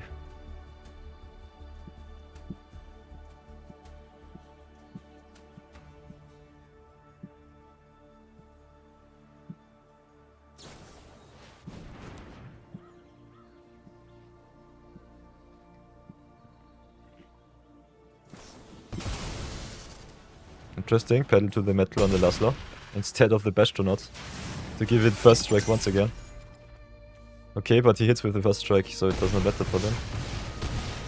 Yeah, but they trade, so that's fine. Still don't draw a land for whatever reason. Come on, please stack. Finally. So I think we'll just draw, curve out the pass for now. Got a solid block against the Laszlo again.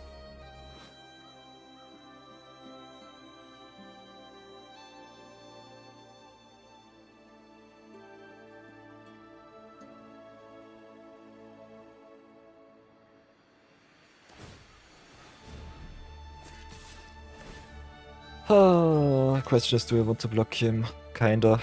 Can they blow me out with a removal spell? They can, so I think we take the 3 here. Just smack him with the white aura side next turn. Ooh, and Norin's with Survivalist. Oh, they can give Norin Menage if they want to. Could just sweep the board with the Day of Judgment here. Both plays are kinda okay. Would also love to ramp up into the Bandit's Howl. Yeah, so that's that. I think we got still some life left. Cage blocks. So I think we'll play the Bandit's Howl. Definitely want to play Verilax next turn. So let's see if we're dead or not. The top deck will decide. Hey, Wings Flare! Wait, come back, wait, come back. Oh, we're playing a little bit of Verilax and get smacked. Maybe we can stabilize at least against Laszlo.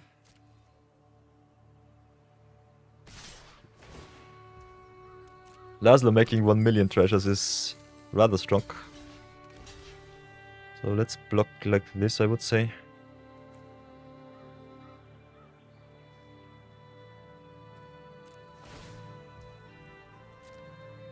Let's see if they exile him.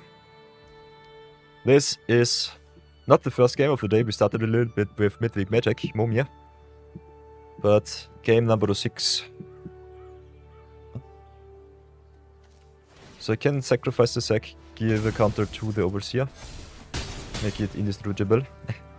Yeah, 1 in 4 is a bit oof, especially in Standard Brawl. But we were rather unlucky that our deck did not give us our land drops. So that's that. Being behind in your record is not always a skill issue. Sometimes it's just your deck not working as it should be. And sometimes the opponents just play a lot of unfair decks. You never played Standard Brawl? I think Standard Brawl, especially an option for early gamers and also for the ones that want to play a little bit more less powered Brawl format. Also very interesting to see Wings Flare. They implemented a ranking based what's it called? Matchmaking. Ranking based matchmaking. At the beginning when we match up with our opponent you see our ranks. For whatever reason I'm ranked Diamond, so that's kinda crazy. You cannot see it here, but I think they will implement it with the next update. So what can we do? We can... You're also Diamond? Nice. Not sure how they rank us, but I'm definitely a Diamond player. Kinda nice to see that with a new account though. Still really fun. We can get back the Sanguine Evangelist, the Vinar, the Sec there, so that's something.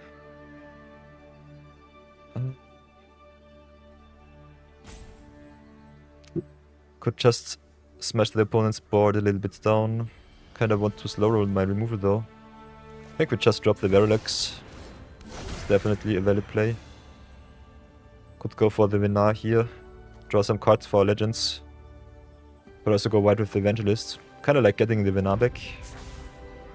Getting another indestructible creature might be good enough to outrun Red if they don't go to town with their treasures. But they might also just play Big Spell and just smash us in.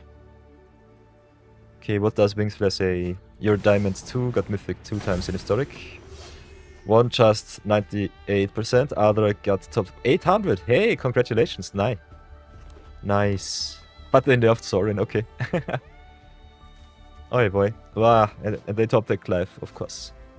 Yeah, sweeping the board might have been better. But now I think we still might need the sweeper for the opponent's shenanigans.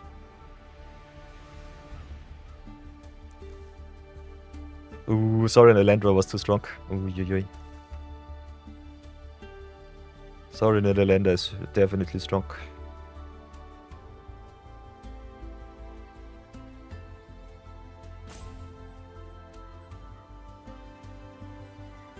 Oh, you also see some potential in Olivia. Nice. Yeah, Olivia Voldaren is pretty strong too. Although red-black might sometimes be a little bit too underpowered.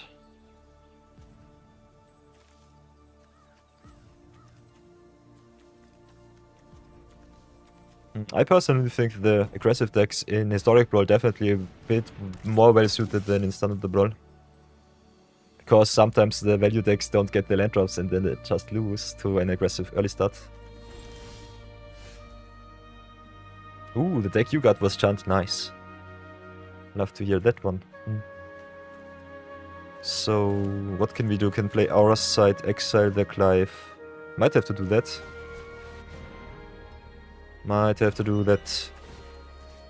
So Clive down. Get a counter here. What do they have? Could also just bite the bullet and play the Day of Judgment.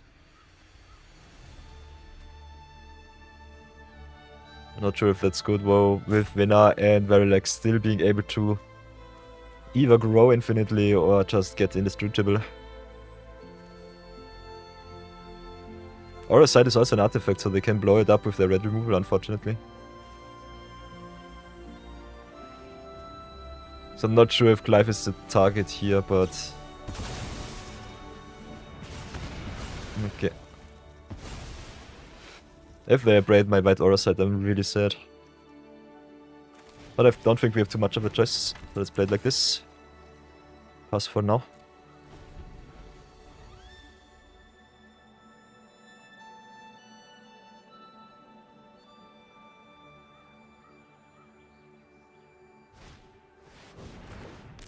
Okay. Vaso Crusher. No non-land, no standard, non-basic lands here. The more they commit to the board, the more I'm inclined to play the Day of Judgment. But I want to follow it up with something. Next time we can double spell into the Sunstar Chaplain, which should be good. Also, extra land gives us Verilax back to gain some life with the Overseer and draw some cards. Could also go with 7 lands into Vena and maybe flip him.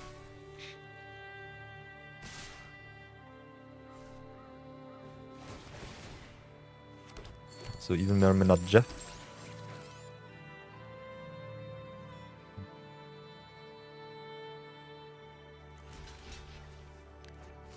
Drop. Block, block, block, block, block. Take 3.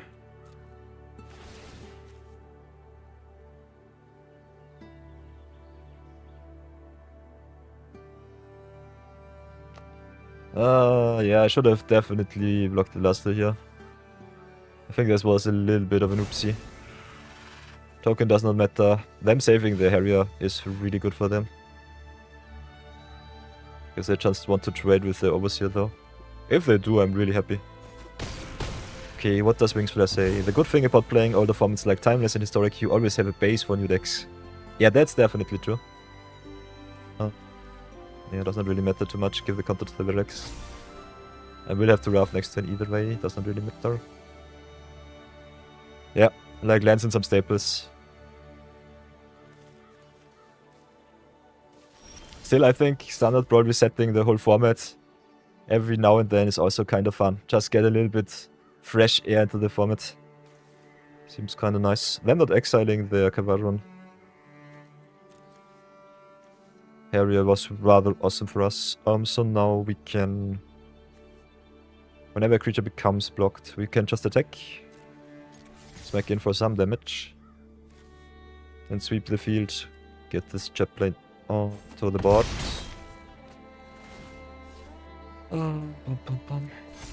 Doesn't matter too much. Let's go Day of Judgment first. Get the Verilax back. No counters, unfortunately. Would have loved to give the lifelink counters or something, but yeah, that's our destiny. Last look comes back.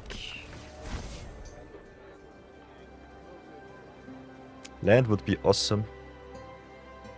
Could also go Serema into Talia, I would say.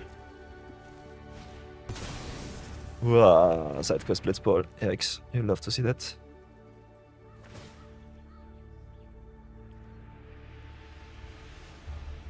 But I think Verilax into Overseer is still good enough to at least get some value back. Could also try to go into Vina again.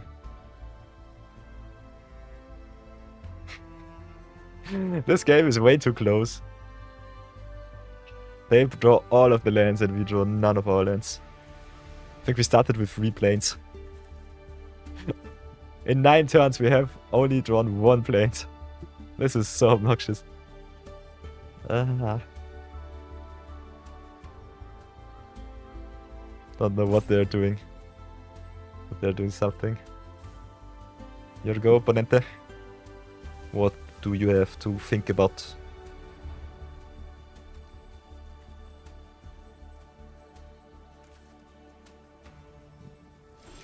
Okay, there's our planes. Love to see that one. So we've got the choice between the Overseer, the Evangelist, and the Vina. If I'm greedy, I go for the Vina. We have enough blocks as long as they don't draw something hasty from the top, it should be still fine. Coruscant only gives them +1/+X, so it doesn't matter too much.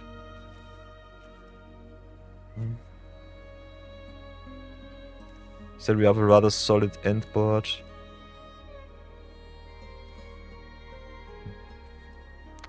I think I still go for the Overseer here, draw another card, gain some life. I'm a little bit of a scaredy cat.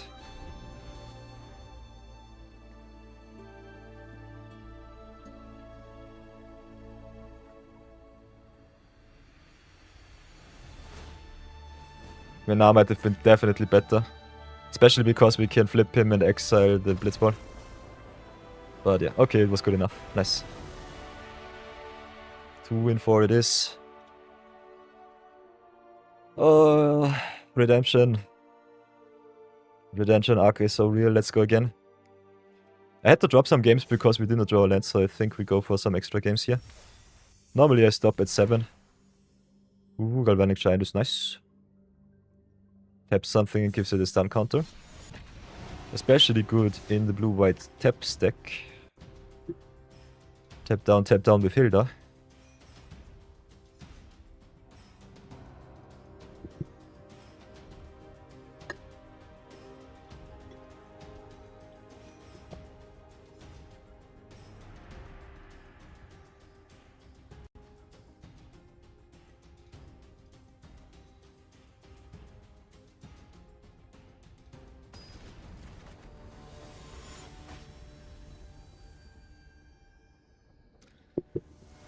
You ran you the song unending. You love to see a pro-white commander against you as a mono-white deck. How fair can it be? I still will try it. Even on the draw, I think the hand is okay. We've got the Get Lost for a mana creature on turn 2.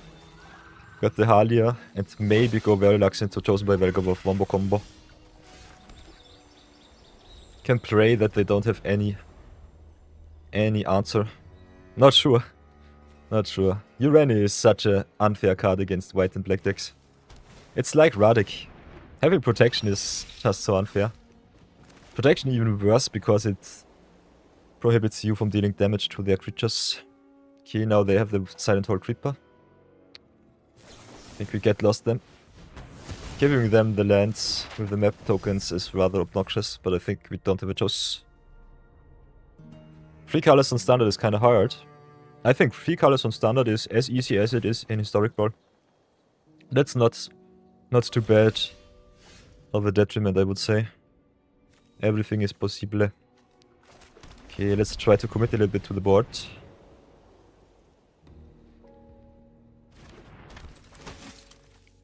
Depending on what packs you open, Historic Brawl might be especially for you in the beginning. Because Wizards gives you, I think, between 20 and 30 free packs at the start of each new fresh arena account. And that's rather nice, especially for Historic Brawl.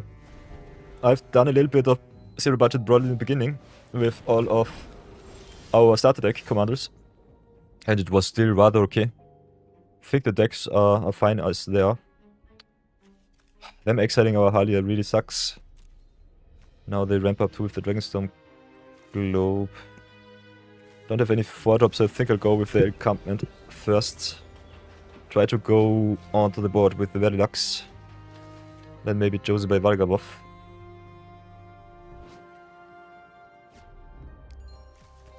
Try to Wombo combo. Yeah, but Urani having protection from white and black is just... Can still grow the Verilax into infinity, but they can just block him for eternity too. So that's something. Protection does not protect them from destroy all effects, so that is still a sliver of hope. So I think we still start with the Verilax here. If they have a counter spell, I'm sad. Could have also gone for the Dion first. Maybe bait the counter. Of course, they have the Exhale. I guess this is the only counter spell in their whole deck. Yeah, but blue, green, red sucks. Sucks to see. Ramps them up, burns us down, counters our stuff. This was really unlucky. And of course they follow up with Dracosaur. But I guess they can always low roll if they really want to. Dracosaur ramps them up, they are still on 4 mana, so I think we have to go with the Expelled Interlopers here. Still, if they get to Urani, we're just dead on board, so that's that. Our game is running on a timer. Of course. So 4, 5, 6. Can play the Dion now. Can play the role model too. We have at least one extra turn without the Urani. There's number 7. What do they have?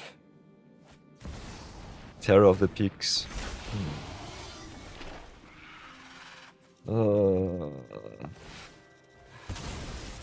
Omega Zaginus. Yeah, Dragon Orb gives them haste. They can play it a little bit slow, I would say. Okay, Wind Crystal is kinda nice. Giving us a discount for the Verilax. They can still go to town with the damage into our face. Can flip the Dion, pump our bots. Does it do anything is a question. Not really.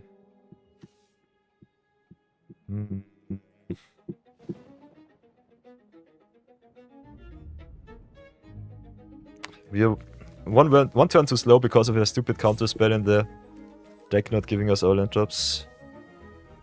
I think our only solid out would be Verilax, but the Terror of the Peaks wins in the game either way, doesn't matter too much. Could flip into Bahamut, but they can just rough him. They have 5 lands, Bahamut will have exactly 5, so that's something. They deal also another solid 10 damage to us, or to one of our creatures. Yeah, I will concede. I don't want to play this game anymore. Playing against commanders that hard counter your deck is so unfun. Does not really attribute to anything.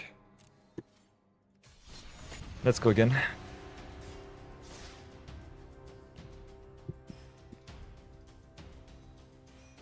I think it's a vain struggle to play against those obnoxious commanders. So much indestructibility, uncounterability, hexproof, wards, whatever. In the past 7 games I've played against 3 commanders which you cannot target really. This is just obnoxious as a budget player to see. Okay, playing against Krellis Initiate. On the draw, Ancient One. Got a little bit of ramp, but still needed extra land, so I think we'll try. Okay. There's our land, so that's good.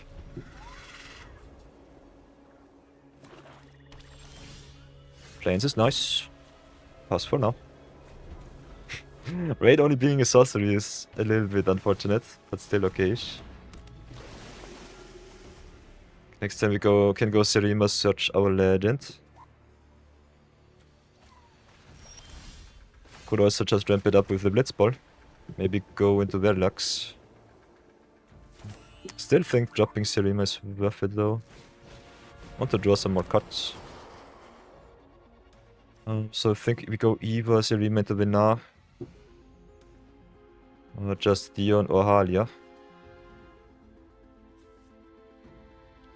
We've got land drop number 4, can drop land 4, play Blitzball, have 2 mana left, can go Cathartic Commando. Kinda like getting back the Dion though from the grave if they get removal. So that's something. Oh yeah.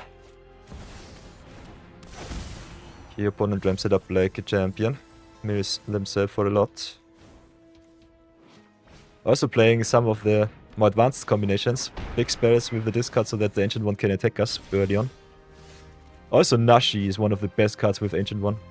I've tried Ancient One out as a commander before, did not work out too well. But in the 59 of Nashi it's really strong. So nice. Nashi on turn 2, Ancient One of turn 3. It's pretty good. We'll start with the Dion, I would say. Question is, do we want to let them attack? I think I will stay back for now. Might have to trade with the Nashi here. Ancient One was a bummer card. If you build around it, it's rather nice. Everyone was excited and then nothing. I think it's still a good card. Milling you or the opponent for the mana cost of your cards is rather nice. Okay, they've got the removal either way, didn't know that there. So I guess we just get screwed. What now? Can get back Leon. Drop the Verilax is nice. Can give our legends indestructible. We'll do that too. I think we just go and smack in for 7. They can mill again. We just try to outrace them here. The long game I will lose against Nashi and Ancient One. So I'm not even trying to do so. And if we draw another land, we can flip Dion, give our whole board +1/+1 and flying, and that should be it. Okay, there's a bit of triumph. So big no-though there. Okay, vestige it is. One deck attacks for 6, makes a Kraken. We can block the Kiora. I think that's fine. Could also just take the 3. Question is, what is better?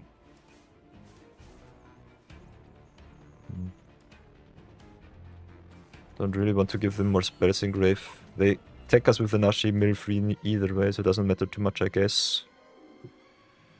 Yeah, I think we keep the pressure down as much as possible. Maybe still address them. Yeah, did not matter.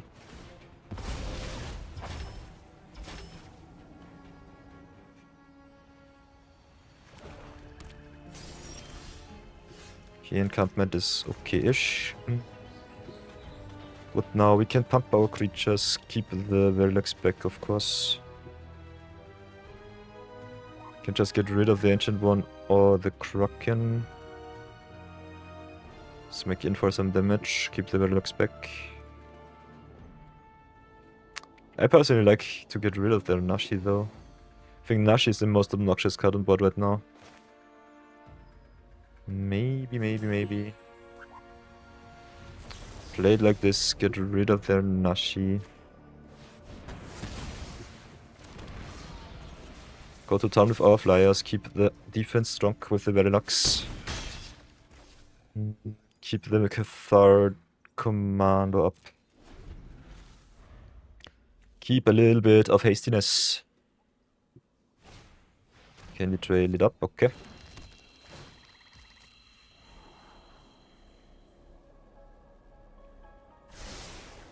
Could also just stay back on defense. Attack might have been a little bit greedy.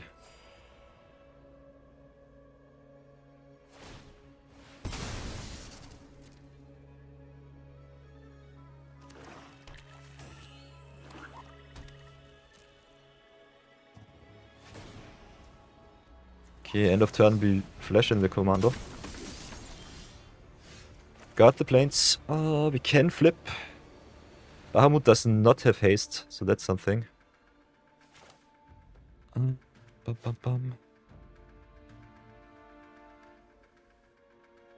What else can we do? We have 7 mana right now. Can play the Requisition Raid. I think we'll do it like this. Play the Requisition Raid, destroy enchantment, and pump the bot. For 3, for 4. Or do we? Do? They have no blue open. We could also just offspring the Warren Wall Leader. I think that's better. Do it like this. Keep the commander for the Overlord open. Can just smack in with our knights. Fly over their heads. Pump up Uno. Pump up Dos. Hit them for 9.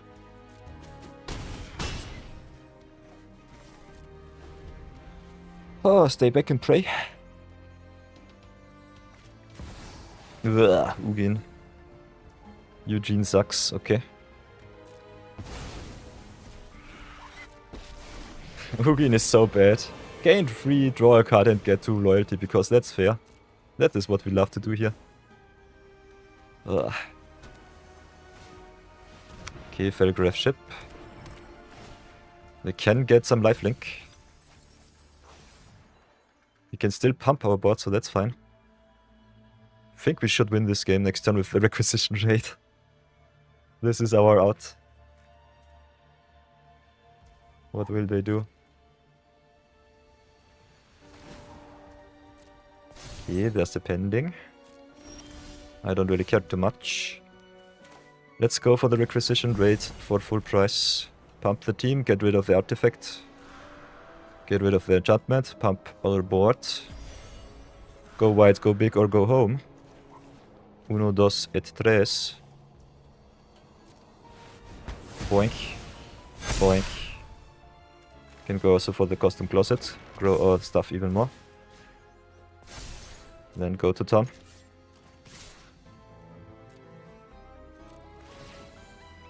Uno. E dos. They have only 2 black costs, so it should be good enough. Yes. Victory! Victory! Haha! Redemption. Redemption in sight. At least the 3-5. We take it, we take it. Oh, yeah. Earning every victory here.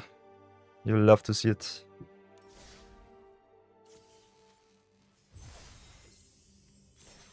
Oh, okay.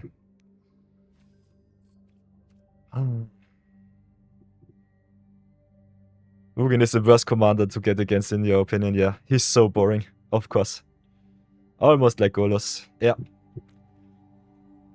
His downside of being just colorless is his upside, because he wants to play colorless stuff. And ramping him out, especially in Historic Brawl, is so easy.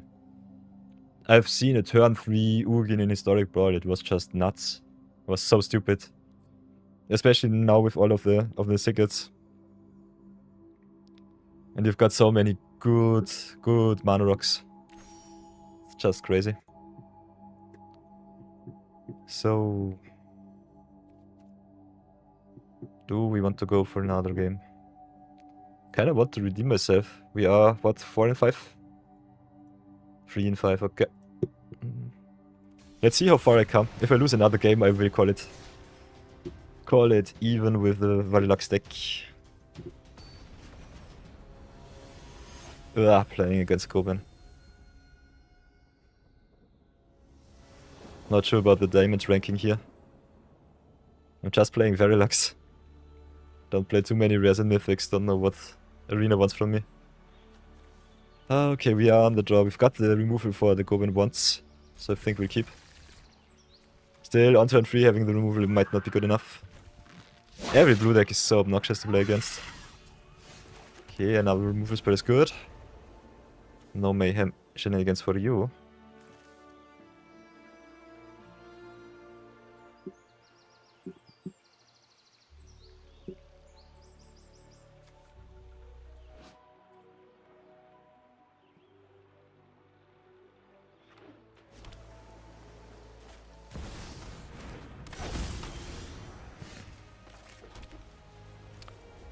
Yeah, and that's where it bites us really bad that we are on the draw.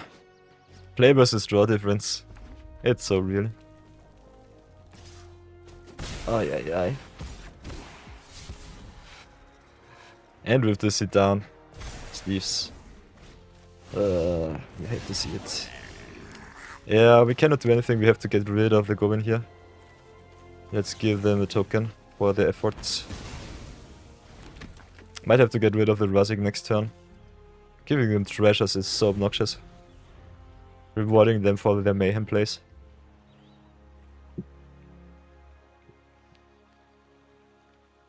Ay. Razik could be also a rather interesting combo commander either for Reanimator or for Mayhem discard. I think we could play him in a budget Reanimator shell already. I think we got some 5-mana Reanimator spells. Would be fun.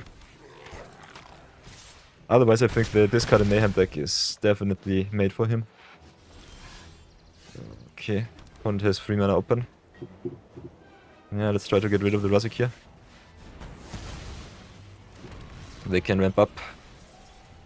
I cannot do anything. Next time we can double spell Cosmo Grant into Halia. Should be okay. Make a little bit of a board. Maybe get something back with the Verilax.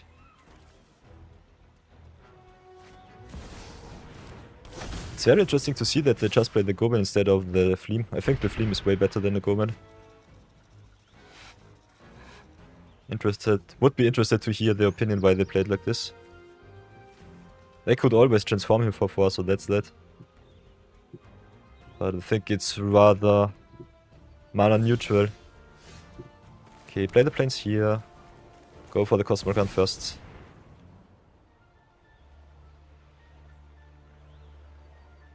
They have 2 mana open, could be blue, could not be blue.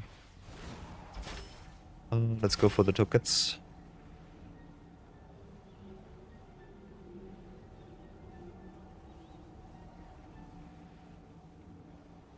Could have also slow rolled the Halia to play a next turn, make some tokens, and then just Muggelswelder. So that would have been also an option.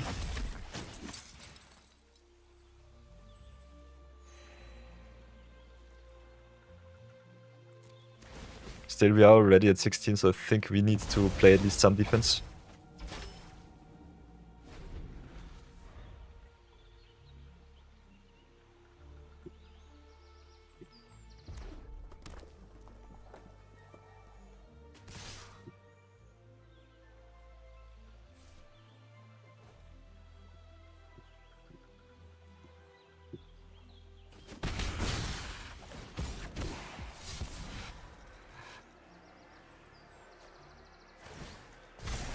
Ah, Miasmic missed too. This sucks.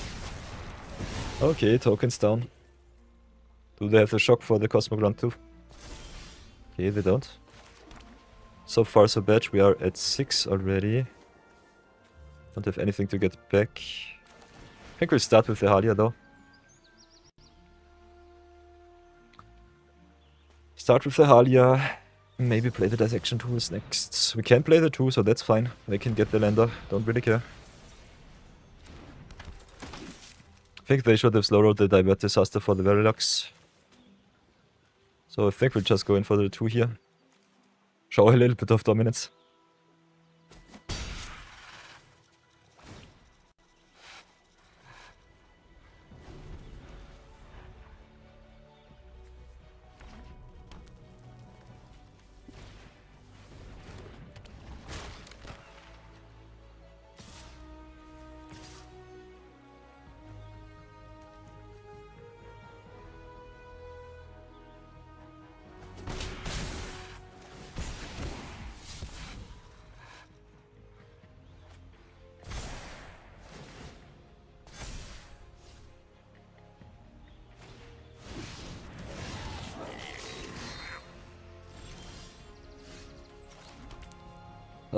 Okay. We've got 7 mana, can still not double spare unfortunately because our spells are so expensive.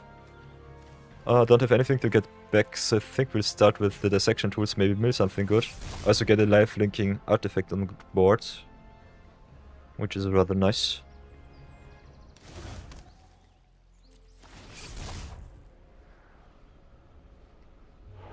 Ooh, could also flip Sunster Chaplain here. Not sure if it does anything good for us. One Wall Leader making some tokens is also nice. So I think it doesn't really matter what we mill. I think we go with the Chaplain here.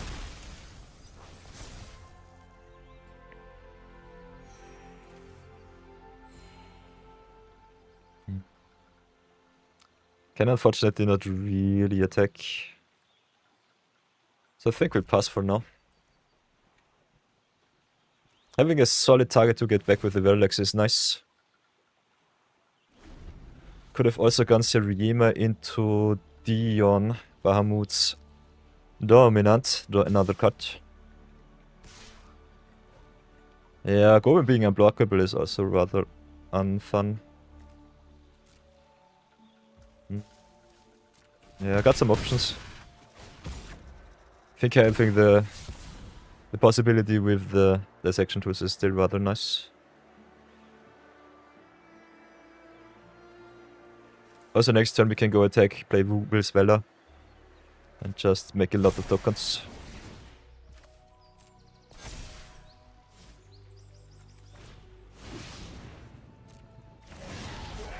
Okay, there's a Grex.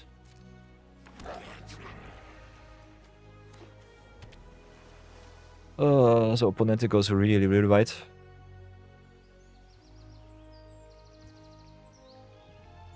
Yeah, we'll flip the face down cards. Okay, Plains is nice.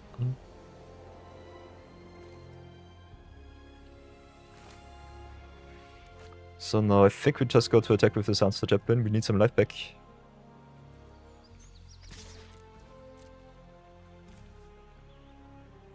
See if they want to trade with something.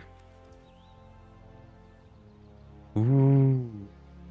Wingsphere also said they drafted a Duskmourn draft yesterday and they got to 4-3. That's nice. That's really nice. Okay, will they take the damage? Why sadly? Even if you lose some gems. If you have a winning record, I think it's still worth it. Don't fret it too much. Don't fret about it too much. 4-3 is a solid record. I think to go 5-3, 6-3 or 7-3, you have to have a really, really good deck. We can go for the Venar, can go for the Minwu. I think going for the Venar is kind of nice. Also, Dion seems kind of fun with the flip. So I think maybe just go for the Dion here. And then could play the Mughal So sure though. Oh, let's pass for now. See what they do. Yeah, 100 gems loss. Don't fret it. If you win with 5-3, you get 100 gems in return, so it equals out. It balances. Balances. I think a losing record is way worse than just having a low winning record. Okay, they copy. What do they copy? The Vazine, interesting. So they double legend rule themselves. Or not.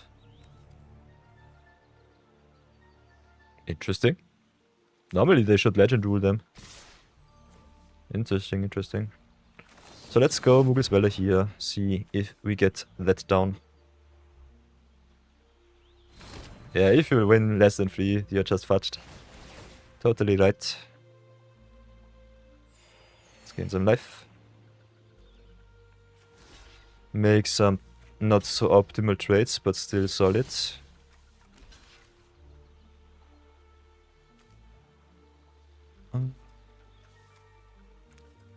Got a lot of cards to block. I think we'll have to block the Morori Mako because it grows with all of the discards here. Don't have to block with full power. Could also block like this. Take 9, 12. Should be fine. Should be fine. Legend rule does not apply, but why? Vazine does not say that the legend rule does not apply.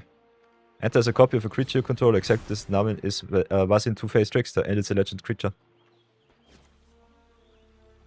Ah, the legend rule does not apply because it's called Vazine and not because it's Rusic. Ah, okay, I understand.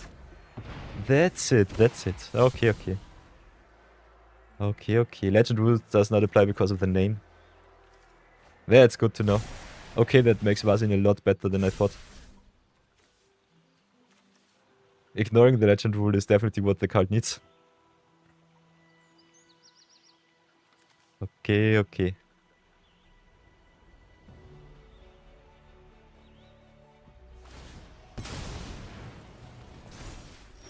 Okay, now they flipped into Fleam. Oh, we've got our lands. Nice, nice, nice. You like to see it. Let's play the white other side. Got some options here. Can go for the Marauding Mako, pump our team, go to town. Which I kinda like. Not sure if it's good enough to win though. Might as well try. Otherwise could go for their Fleam. Do we win is the question. We play the Verilax, get back our Vulnerable leader. Can pump our team twice with the Grants, Cosmogrant Zenith. Is this good enough? They get one block with the Vazine. Block the biggest creature. This is 6. This is 11. Ah, we're so close. 6, 11, and plus 4 is 15. Ever so close to greatness. This sucks. Yeah, I guess we have to go for the Fleam here. This is unfortunate.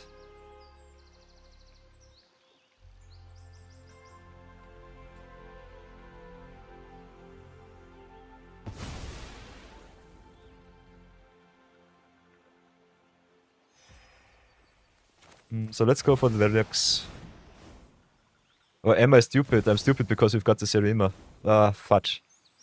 We would have won.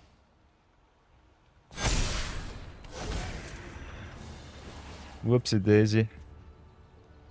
Would have definitely won. I think now we cannot win. Can at least try. Crew once. Crew twice. This might have been a punt. Getting rid of the Mako here wins us the game, definitely with the Serema on board. Otherwise, how does it look?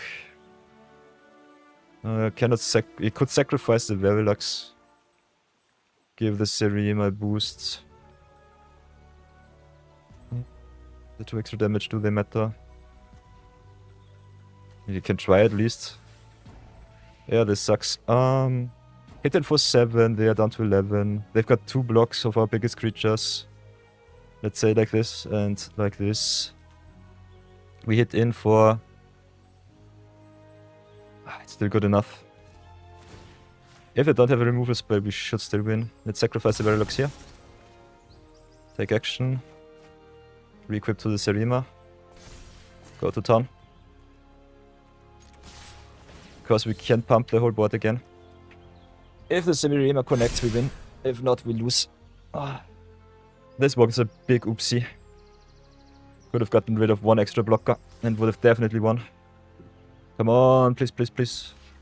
No interaction. Awesomeness! We got it. Oh.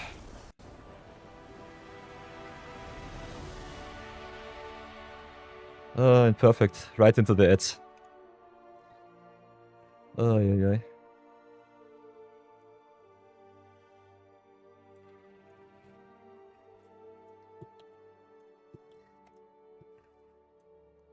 Oh.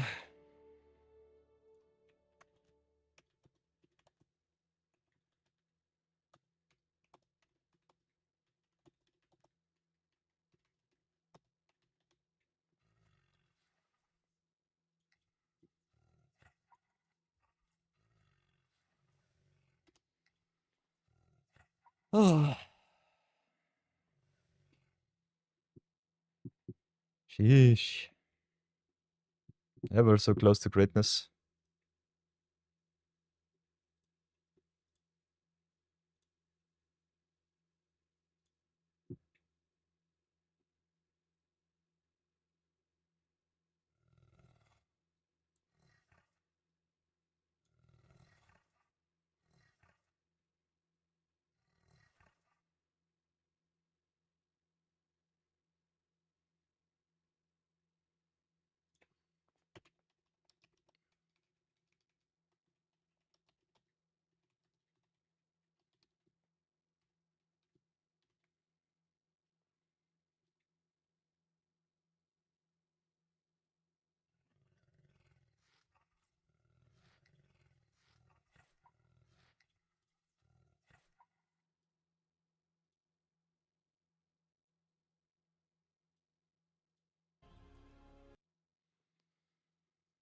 Oh boy.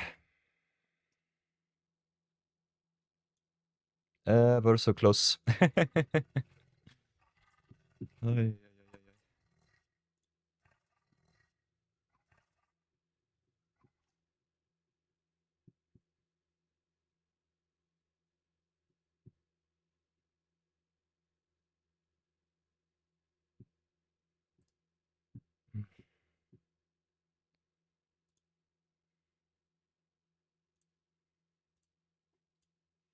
Whoops.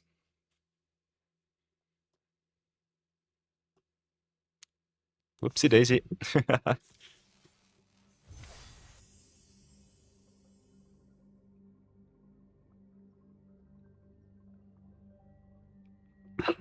Nom nom nom nom. Last 5 seconds.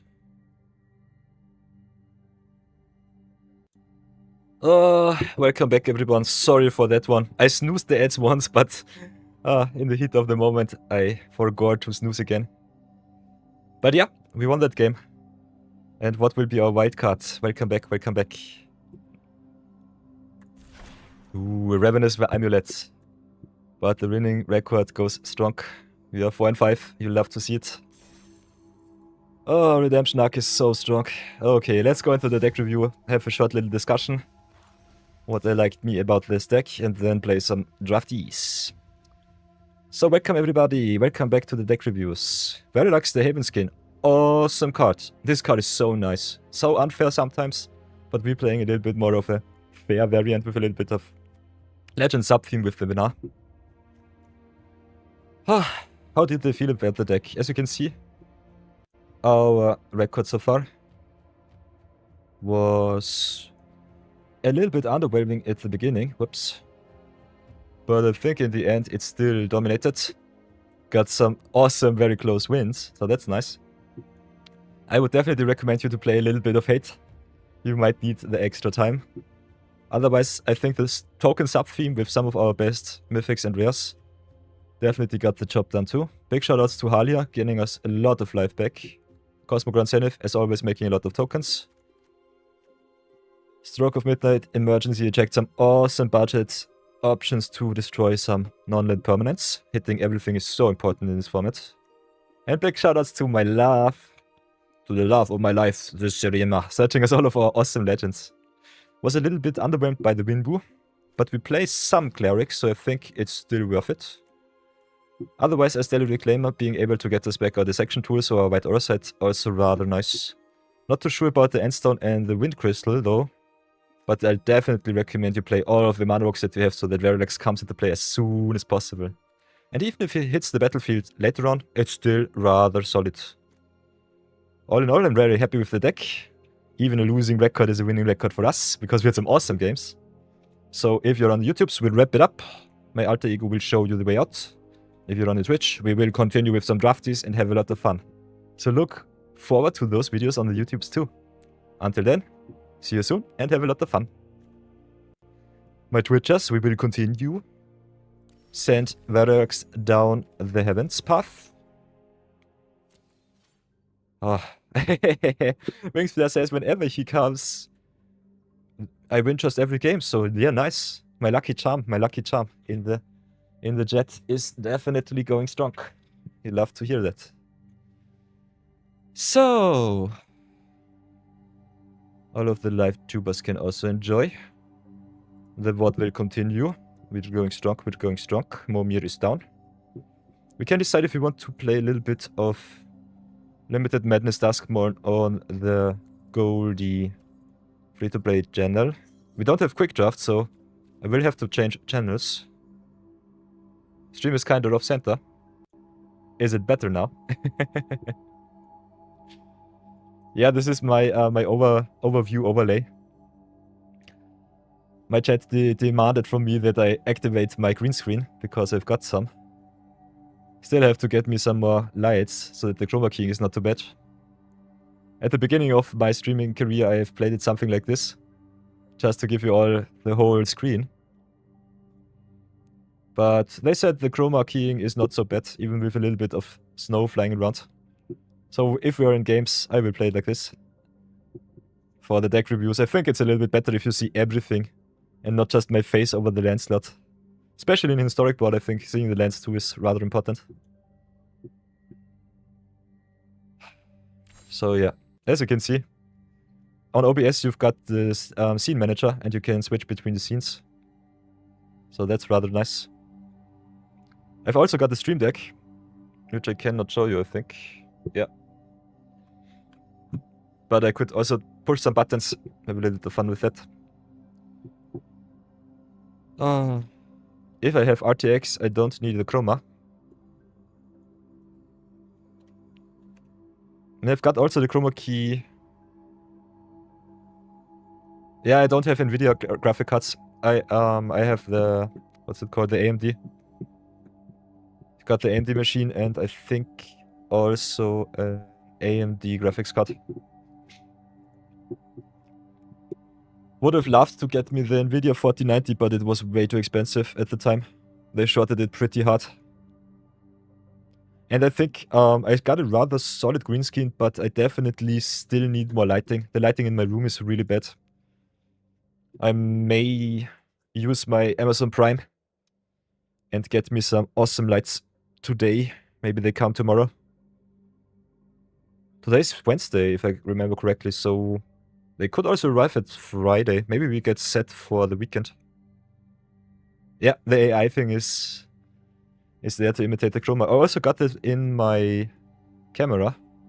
In my, what's it called? Logitech C922. That would be my chroma keying right now. But as you can see, it does not really work. And if I activate it, yeah, it gives us a lot of gray. So, yeah. Chroma keying with my camera does not work. So I think doing it with the OBS is still the best way to do it. Still a lot of snow, but I think at least next week it should be better. I will be ordering some chroma key lights. Because I want the snow gun too. And my credit card yearns to be used. Okay, so that's that. We can grind some of the rewards out.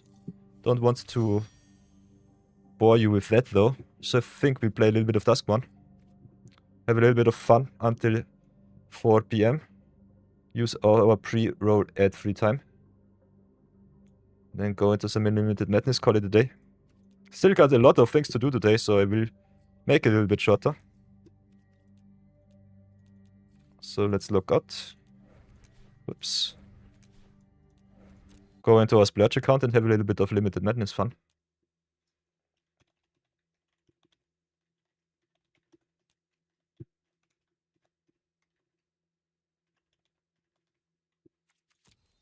Budget Brawl is done.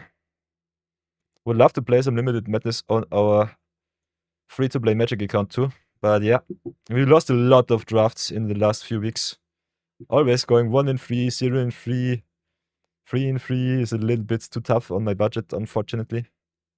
But especially I think if you go into Omen Paths and got over 60% win percentage, you should normally go easily infinite on Omen Paths because you get at least 2 to 3 rares in each pack.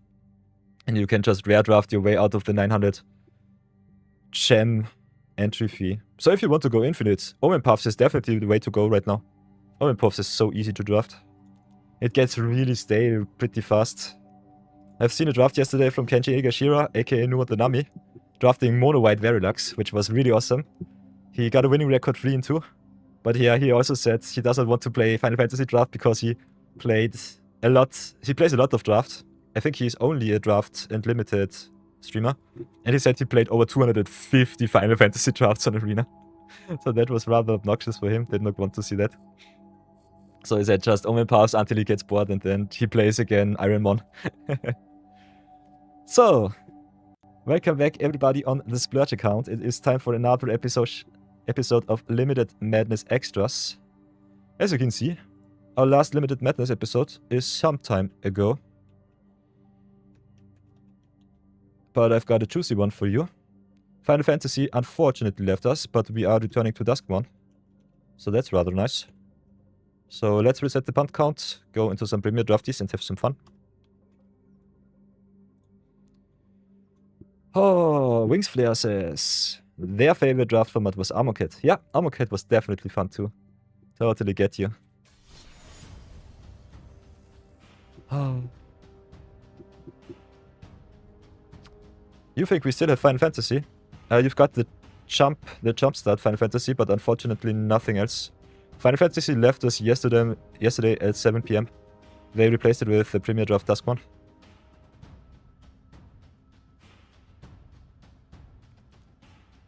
As you can see, these are all of the limited formats that we have. This is a little bit misleading, but it's Jumpstart. And I definitely don't recommend Jumpstart. Yeah, Kenji also said they kicked him out of his Final Fantasy draft, which was rather obnoxious. Did not like that one. So here we go, play some Duskmourn. We only have gems so far, so let's splurge it up. Invest a little bit and see how many people want to play a little bit of Duskmourn with us.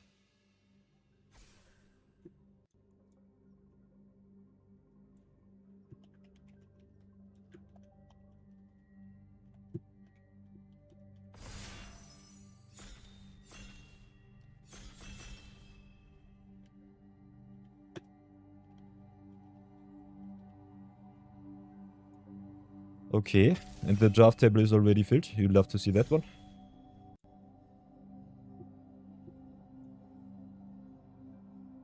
Go black-white and win. I think blue-white is definitely the best deck. Enchantments are so strong in this format. But also the graveyard shenanigans are quite strong. I think Delirium is also the second best deck. Red-green Delirium can go really aggressive.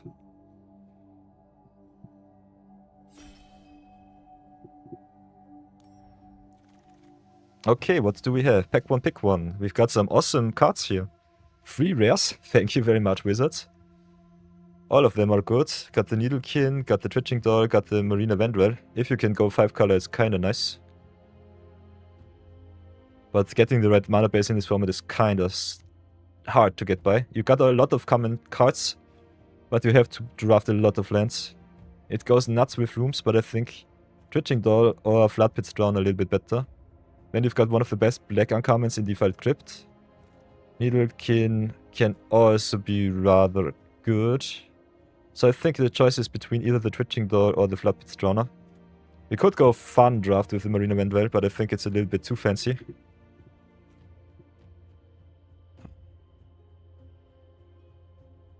So I think I'll go with the Twitching Doll first. Maybe the Marina wheels. If she wheels, I will play her. But otherwise, I think picking the green card is definitely a good start. Like me also the Flood Pit's Drowner in... What's it called? Yanking some cards back to the deck. So, second pick. We've got the Cursed Windbreaker, which is an awesome card. Manifests Threat. And also gives the creatures flying. Got also Withering Torment, which is a solid removal spell. Not so good in this format, especially because of the Delirium and the Graveyard Recursion.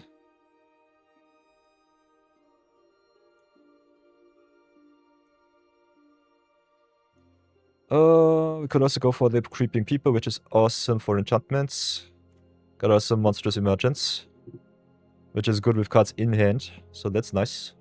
Could pick the removal spell here. But I kinda like me the Windbreaker or the Wicker Folk. I especially like me the Wicker Folk, so I think I go for the Thresher over the Twitching Doll. Now we've got Shard Mage's Rescue. Moldering Gym is okay-ish. Tunnel Surveyor is awesome. Got the Painter Studio, which is fine. It's rather solid in green-red. Could still go enchantments if you really want to. So I think picking all of the white enchantments might be something. Trapped in the Screen also was a really good removal spell. We let 2 Trapped in the Screens go. So that's something. Baseball Bat is also kind of nice. So I think we could take a flex pick with the Baseball Bat. Maybe just let the blue-white deck go.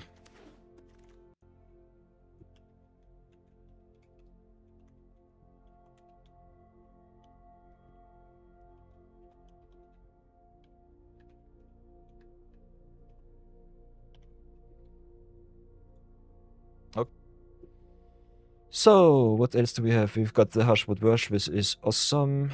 Got some good removal in Final Vengeance, Unable to Scream. Especially the Final Vengeance is really strong, because it exiles target creature. Killer's Mask is okay-ish, manifests and gives you a menace creature. It's good in self-mill. Like me the Unable to Scream. But I think the Final Vengeance is a little bit better. Could go black-green. I think black-green is rather solid. It's also free land, yeah.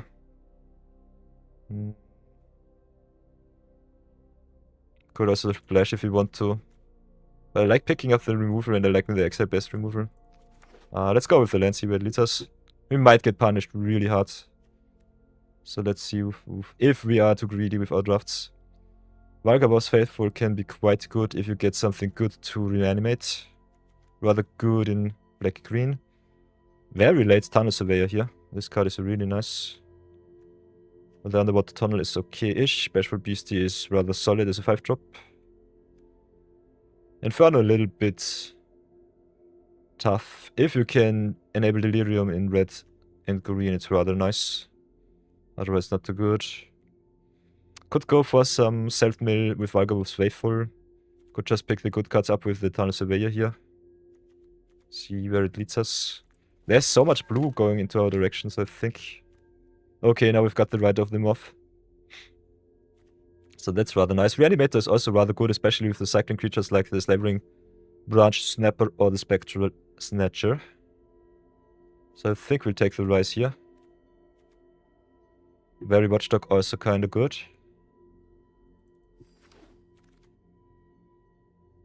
Okay, most valuable Slayer. So we're drafting all over the place again. I love to see that. Got the Possessed Goat to give us a demon. I personally find the cards that 2 for 1 themselves a little bit not so nice.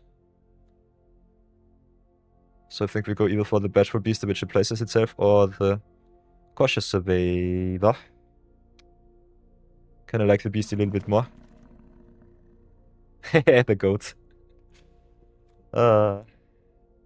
I see, Wings Flare is a goat enjoyer. Nice, nice.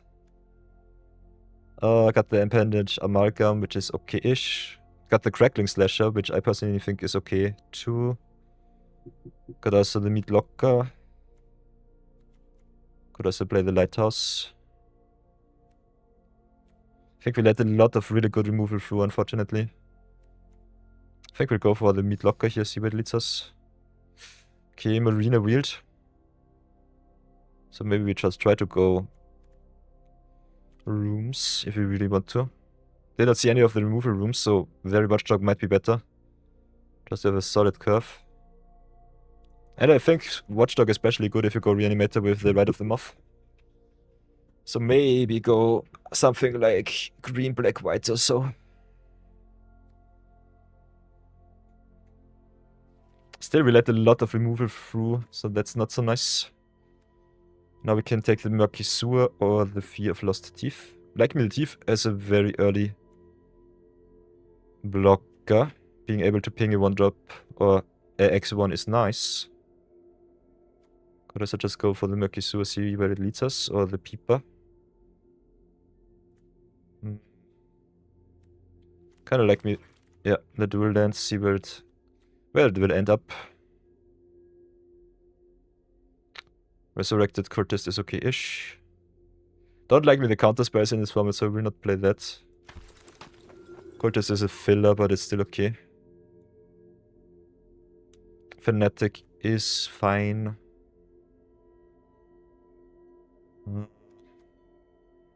Yeah, Fanatic drawing you another card is okay-ish. Correct Star I don't like too much.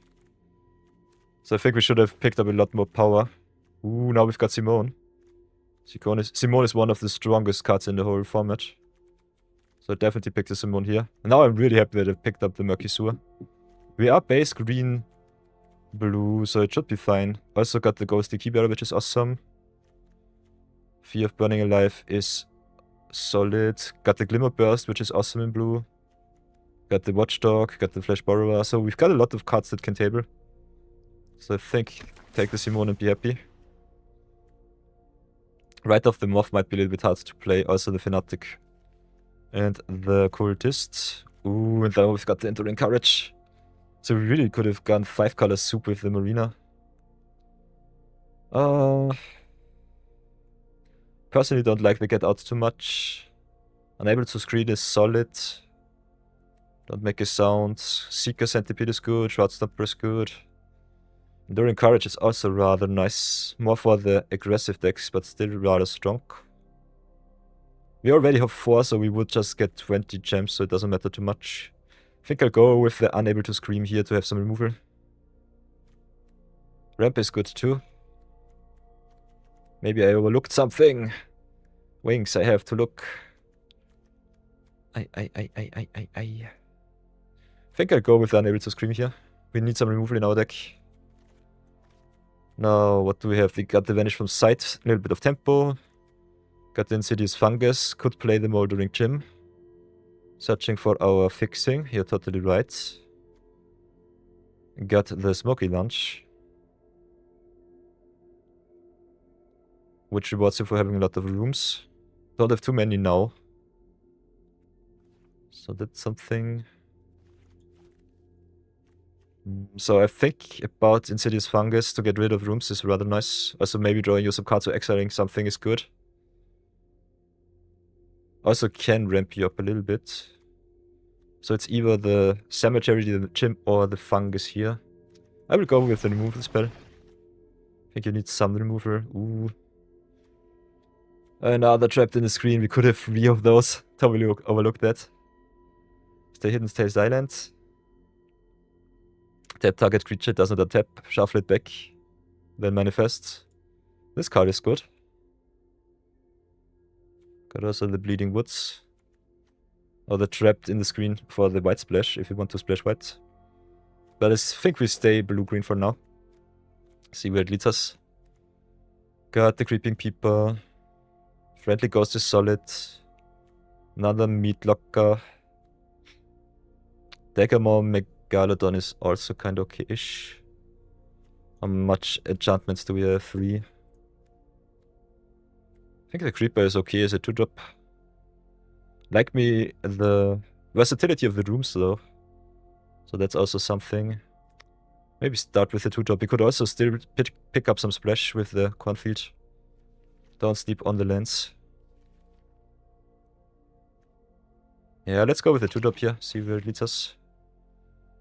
Okay, now we've got the choice between the Tunnel Surveyor numero 2 or the Lakeside Shack. Also another Misty Launch. Smoky Launch, Misty Saloon.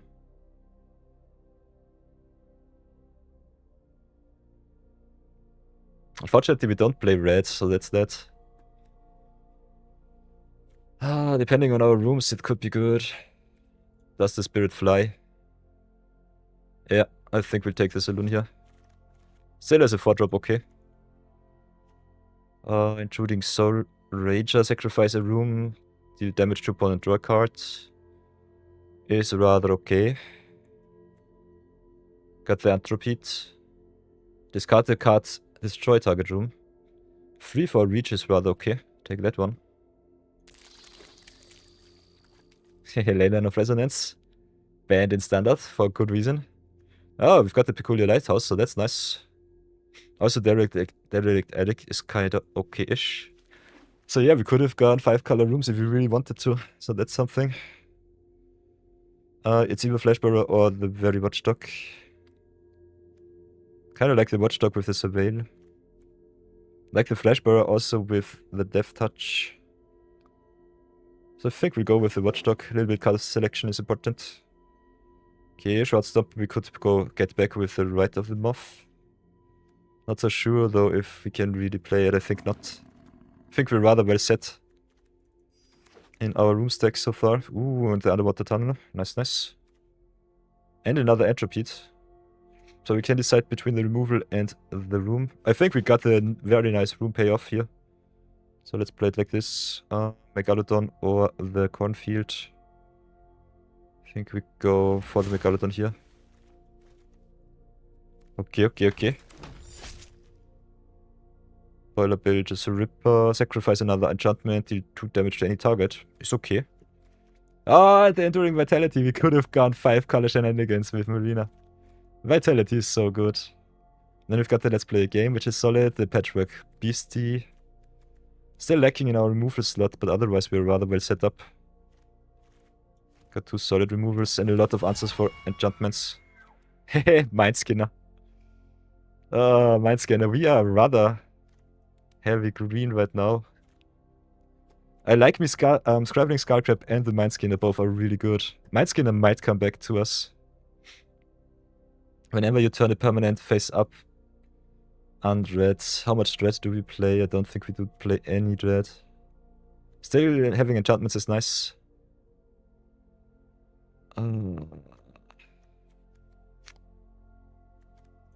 I like me Skullcrab a lot, and we have a lot of enchantments. So I think milling the opponents might be the way. I take the Skullcrab here and gamble a little bit. Let some of the enchantments come back. And another Misty Saloon. We have so many rooms. So many good flyers. You love to see that. So the draft comes together quite fine. Got the comeback wrong here. Could splash a little bit of black if you really want to. But you also got the Fear of Falling, which is really good. I love me all of the flyers. Also the Unable Scream. So now we've got the choice between either the removal or the creature spells. I like me the Fear of Falling a little bit more. Gives you tempo and also a big flyer.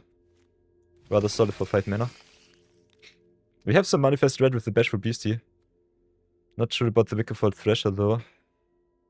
Got creatures, artifacts, enchantments, lands.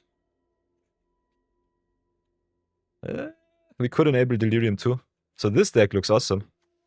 This deck looks really good so far. Maybe I should have taken more Unable to Screams, especially with a lot of flyers that we have in the Misty Saloons. Oh, so that is that. But otherwise quite good, quite good. How many rooms do we have? 5 already. Misty Saloon is really awesome. So happy that we picked that one up. Okay, now we can pick up another 2-drop with the Watchdog. The Threats around every corner. Threats around is especially good if you play 3-color, so I think it will play that one.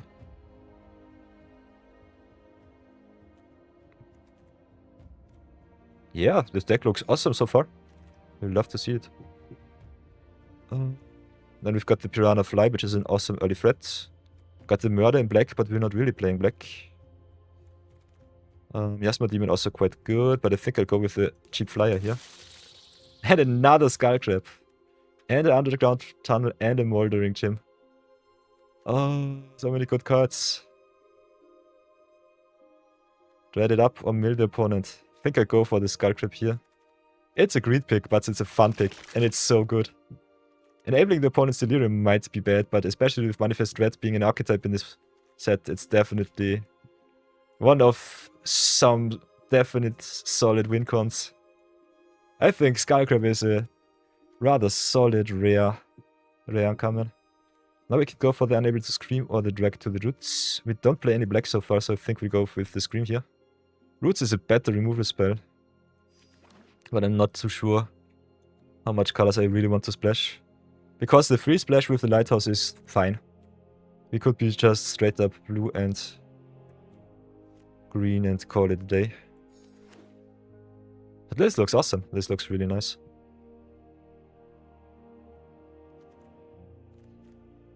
Yeah, we could have had 2 Moldering Gems, so that's that. Might not play the Megalodons, I don't think we needed them. We're a really solid deck here. This deck looks awesome.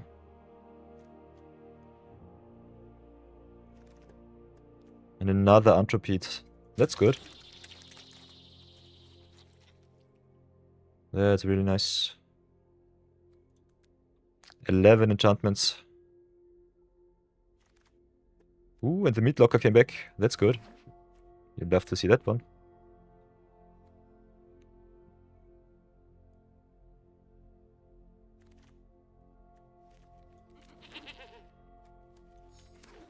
Ooh. So that's really, really nice. Maybe should have picked up 1 Moldering Gym, but we also got the Enduring Vitality to fix our mana and the Twitching Door. So I think our mana should be rather solid. Maybe play 1 Mountain. But otherwise, I think we are rather well set. A little bit more blue than green, which is okay. We have double green, double blue. Got 8/8, I think that's okay in the land slot so far. So let's have a look what we will cut. Or if we want to play some of our other awesome spells. But I think we are rather well set.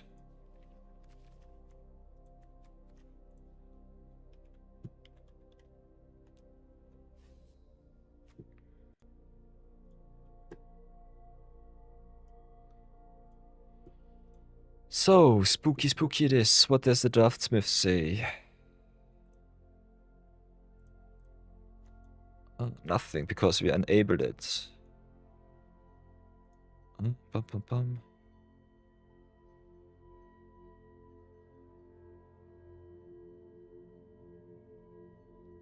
Okay, whatever.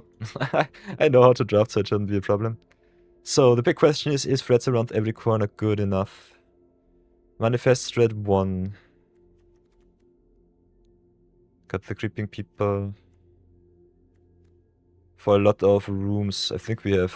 How many rooms do we have? 6 rooms, 12 enchantments. So turn 1 Scrabbling Skull Wrap, rather awesome. That's really good. Got the Meat Locker on 3, and the Misty Saloon on 4.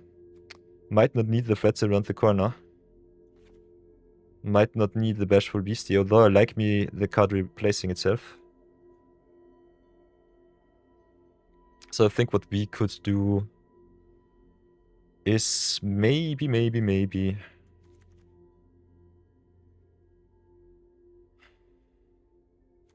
shave one of the beasties, shave one of the anthropods. Although I love me the reach, I'm not sure anymore how aggressive the format is. Like me the mana acceleration with the creeping peeper, especially with a lot of enchantment creatures. Then we could either get rid of the Surveyor or the Watchdog. I like me the 2-drops a little bit more than the 3-drops, so I think I'll play it like this. I think Wicker Fork Thrasher a little bit too good. We also got a rather solid top end with the Misty Saloon, so that should be fine. So I think we will be playing it like this. And see how the deck does. You think it's a free deck? Then let's see if it's good enough.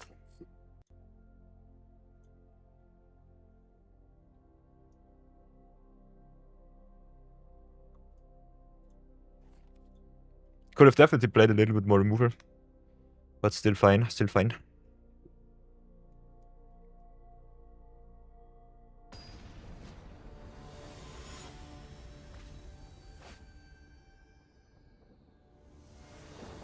Okay, game number 1 against Diffuse Kids. With a solid opener. Piranhas into... Maybe Entropy into Fear Falling is okay.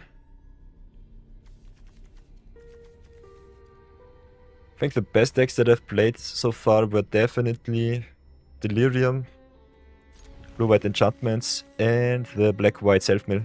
I think Self-Mill is slow, but it's really nice if you got a lot of Stompers. Emerge from the cocoons and so on. So drop the einen Pass. Being on the draw in this format might bite me a little bit. Okay, opponent smacks in. I think we go Twitching Doll into Anthropede. We are on the defend. We have to defend ourselves.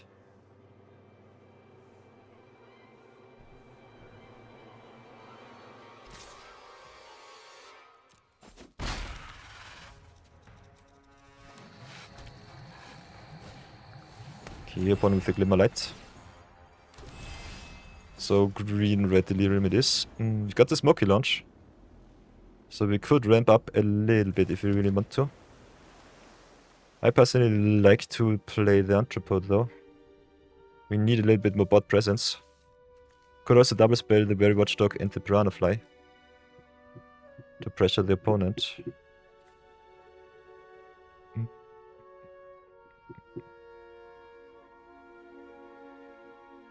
And next turn we could also double spell Smoky Launch into Piranhas or Watchdog if we want to. So I think we go with the Anthropode here. Anthropede it up, decline.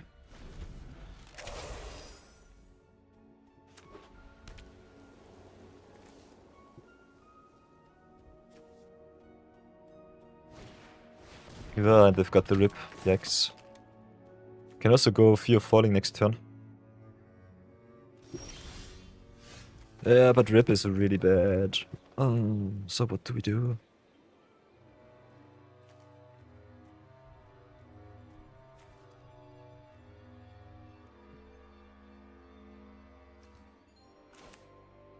They can pump up the Rip. Definitely want to trade with that card, so I think we'll go Fear of Falling first. see what they do. Pass for now.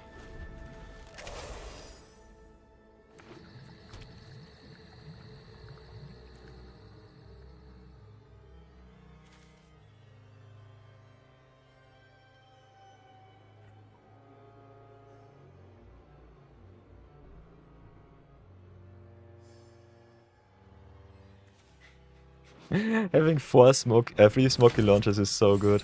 Ah, they've got the glassworks. Omega punished.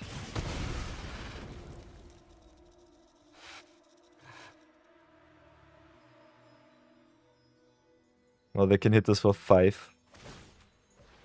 Okay, instead they equip the Glimmer Light.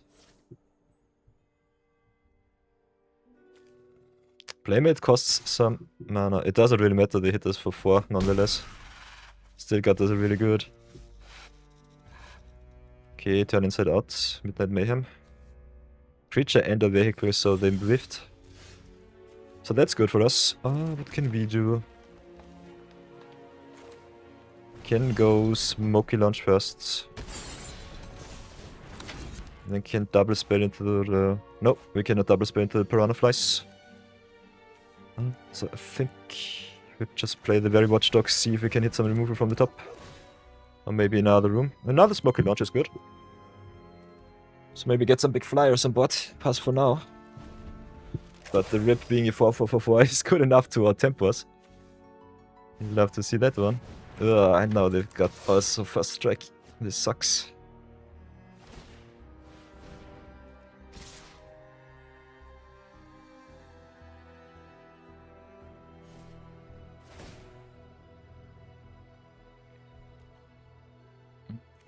Cannot block here. They can remove our Entrepede. Yeah, we'll just have to take the 7. This sucks really bad. The Ragged Playmate gets us here. And 2 Clockwork Percussionists, yikes.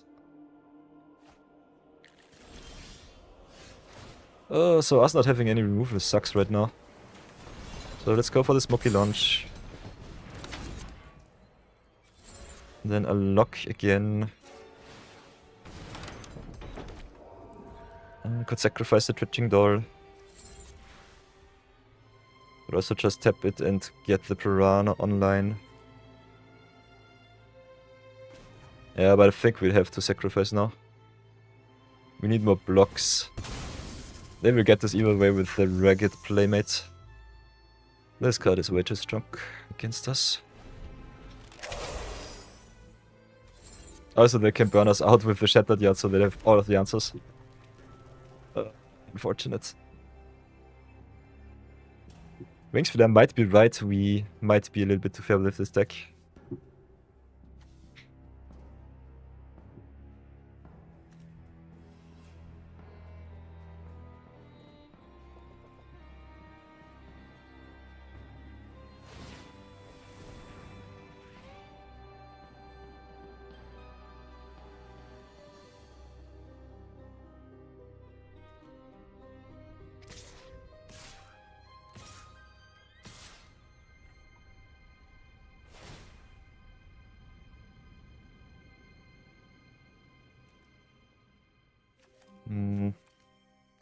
So what do we do? Don't really want to 2-for-1 myself. Definitely want to get rid of their most valuable Slayer. We'll have to block their rip somehow. Could maybe do it like this. Could block even more. Keep the flyer back, take 2. Yeah, I think that's the way.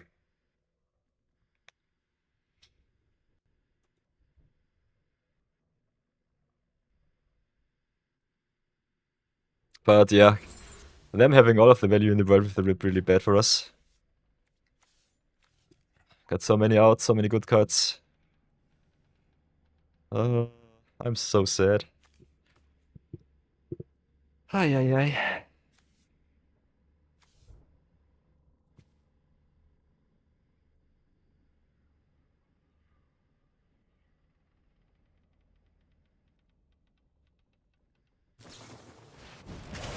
Right, they've got the Impossible Inferno too.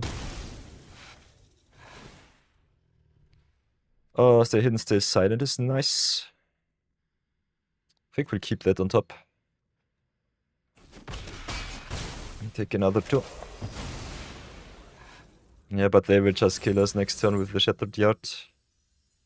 I think they should not have gotten rid of our token, whatever it was. Should have just activated the Shattered Yard here. But we're still pretty dead. Ragged Playmate is the problem. So I think I have to equip the Ragged Playmate here. Cannot shuffle it away. But we can definitely make another big flyer. So we've got some blocks. Play the Piranhas. And I think we just have to try and race a little bit. Leave at least Menace Mountain Cycling. I think we have to leave at least 2 blocks back. They have no removals so far. So I think we can just go for the attacks here. Keep some blocks back. Try trade. Yeah, we definitely have to pressure. They also have the Percussionist, which sucks. But yeah. Maybe we should have kept back the Entropy too. They were so close. Yeah, they should play the Percussionist, go to town.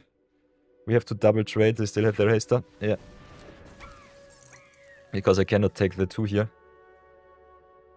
Yeah, not keeping the blocker back cost me 1 extra turn to live. I think we don't have any life gain. This sucks. This sucks really bad.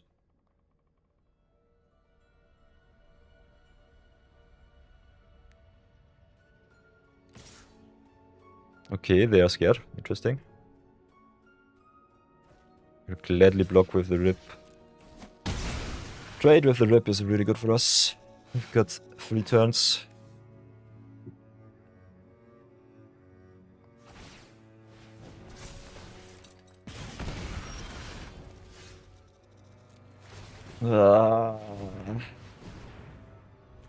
So unfortunate.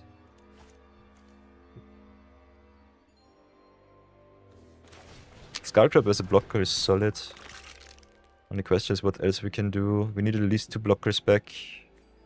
The draw move is where we're just dead. So I think we'll have to attack with the flyers here. Unfortunately, he's on a 2-turn clock. And we only have 1 extra attack.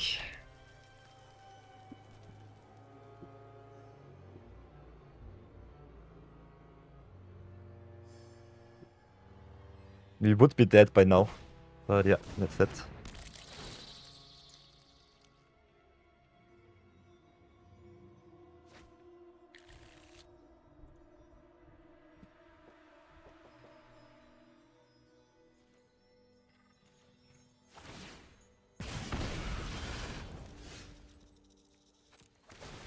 And of course we draw nothing.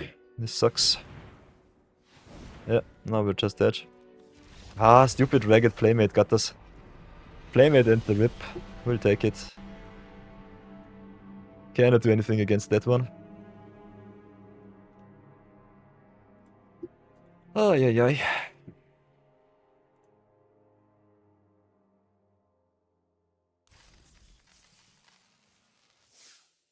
Let's go again.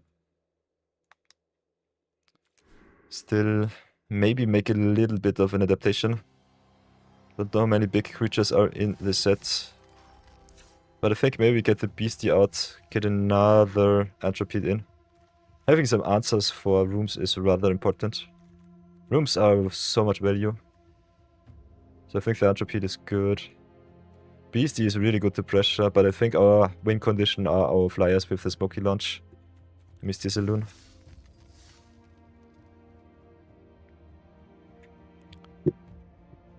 Ay. So let's go again.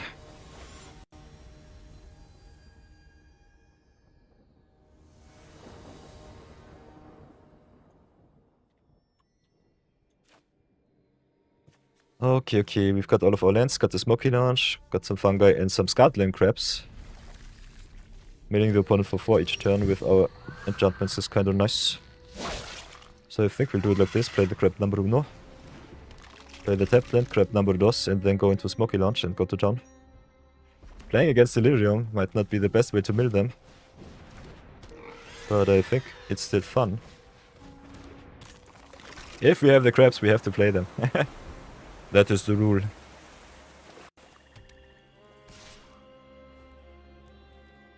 Okay, they smack us for free. Okay, they are free colored, nice. Ooh, and the Brood Spinner too. Oh, haha. So let's see how bad this will be. Play the launch. Mill the opponent for 2.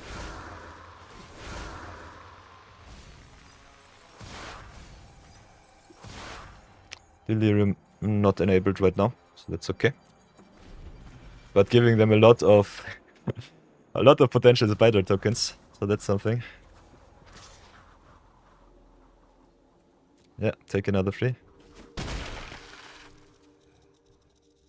Skulltrap is often hopper drop, so I'm not sure about it, but if we can mill the opponent out, it would be rather fun. If they get us with their Brood Spinner, I'm so sad.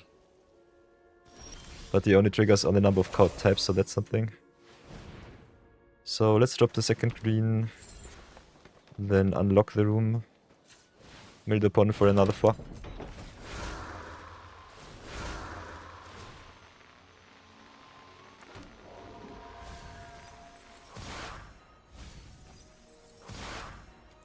Play the Insidious Fungus. Pass for now. Stay strong. Okay, opponent with the ticket poof. Nice. So far no Scarecrow, so that's something. We'll definitely block the piggy bank here. They are playing 4 colors, yeesh. Now I'm scared.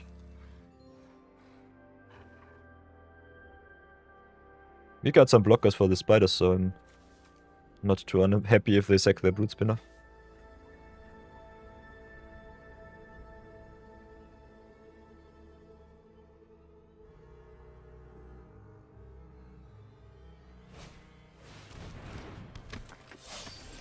Okay, most valuable Slayer. So I will definitely sacrifice, draw a card. Want some action from the top, come on. Please black. Okay, we are the landlords, you'd love to see that. 1, 2, 3, 4, 5, 6, 7, 8, 9.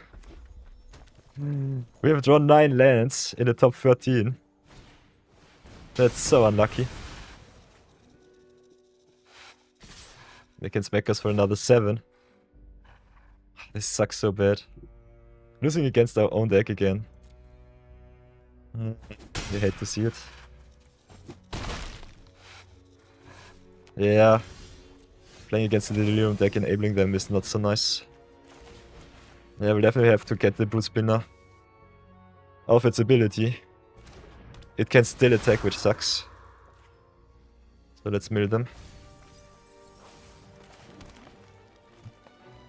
So pass for now. Still take at least another 3 next turn. We need some action from the top. We have only drawn lands so far. Ah, this sucks so bad.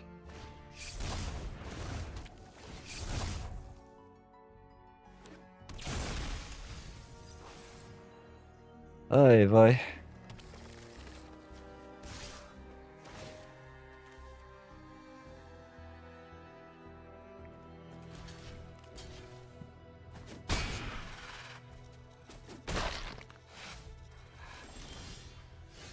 Come on, deck, why? This is so obnoxious. You hate to see it, we only draw lands. 8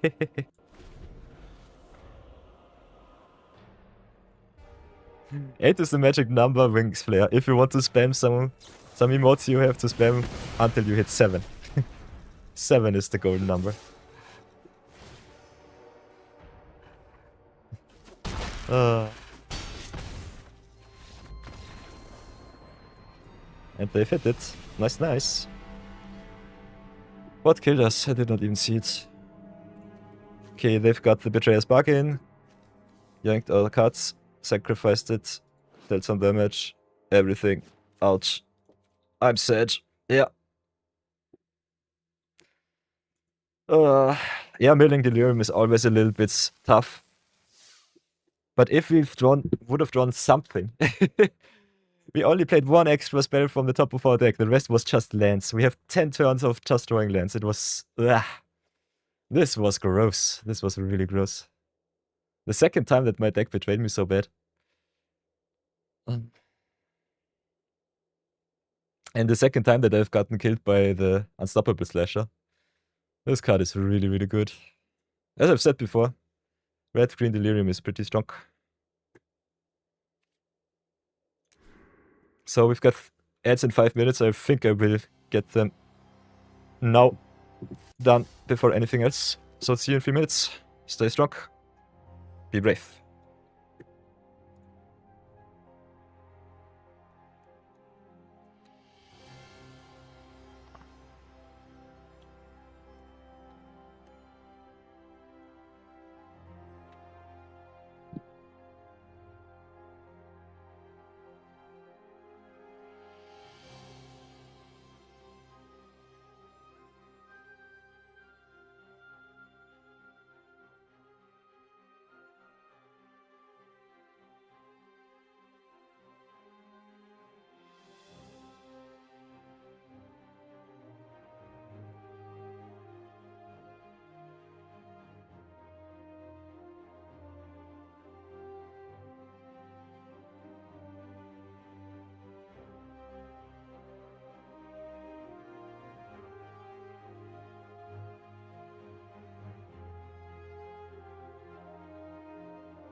Welcome back, everybody. Welcome back from the ads. As you know, every 60 minutes we have to run at least 3 minutes of ad breaks so that we don't suffer from pre-roll ads. So that is my duty and I will fulfill it vigorously because I don't want you to miss anything. And I think pre-roll ads suck on Twitch. They suck really bad. They suck on YouTube, they suck on Twitch, they suck everywhere. You don't need more ads than necessary. And yeah, that's the reason why we run 3-minute ad breaks. Give you a little bit of a breather, gives me a little bit of a breather. And also earns the stream a little bit of money from time to time. So if you want to support the stream, turn off your ad blocks. And this stream is ad-free. Only 3 minutes per hour will be played. And you can just mute it or just go away from the screen and get yourself something to eat, something to drink. We pause the stream so you don't lose anything, don't miss anything. And I think we get back into the stream and have a little bit more fun, because this deck looks awesome. We are 0-2 so far because our deck betrays us a lot. We got some card draw in the meat locker, did not ever see that one. Smoky launch also kind of nice. We had a lot of fun drawing all of our mountains and our red sources. But got smashed twice, so let's go again. Try to get the marbles nonetheless. Should still be possible. Not sure what we could change. Because we don't play too much ramp.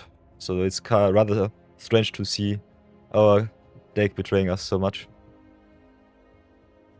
But yeah, that's the game. Don't fret too much about it and have a lot of fun. As always, you can tell me in the chat what you think about the draft. If I was stupid, if you want to see something else. Otherwise, should be still okay. By the way, Wingsflay, I've disabled the excessive caps and the excessive emotes. So, don't spam too much, but have a lot of fun. So, game number 3. Now it is the important game number 3. See if we live, see if we die. We've got the Simone, we've got the Watchdog are on the play. Got also finally our meat locker to draw us even more cards. So we should be good to go. We are playing against white, so I'm scared. Let's see what's on top. Okay, island is fine, especially the second blue for the drowned diner. I think we started like this. Then let's play the island first. Go with the Simone here. We offer the trade with the offense. See if they take it. Guess they will not. Okay, that's very good for us. Another island on top I don't need. We've got all of our lands. Simone is so good with the Primo. Love to see that. Okay. Ooh, an enduring vitality. That's nice. What can we do? Can play the vitality here. Can play the smoky launch now, which is awesome. Ramp it up. now our plan comes together. I love it when the plan works. That's perfect. That's really good. Ah, the exile. Very nice. You'd love to see that. How much mana do we have? 5, 6, 7. Definitely can attack with the Simone. Question is, do we want to activate the meat locker or play just the Fear of Falling? Kind of like adding more threats to the bot, so I think we'll go with the Fear. Go smack in for 3, for 4. Make a 5-5. Keep the 5-5. Oh, I love it that the Primo goes even bigger, gets even stronger. Okay, Impossible Inferno. We have 6-7 mana. Can play the Reaper, doesn't do too much. Could also just play the deserted diner, the drowned diner. But I think the opponent is just too far behind. So we gladly take that one. Okay, at least our first win. Wings Flare prophesized us a 3-3, so I want to see another 2 awesome wins, please.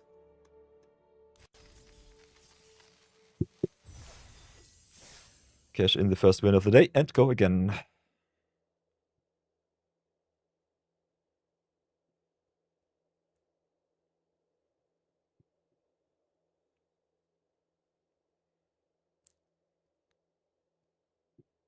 Ay. This was awesome. This was the perfect curve out on the play. You love to see that one. Gotten so badly betrayed. Le Banisseur. The Virtuous. We are Barglass. Ooh, we've got the Skull Crab on 1, got the Watchdog on 2. Could also go into Creeping Peeper. Can survey like champions.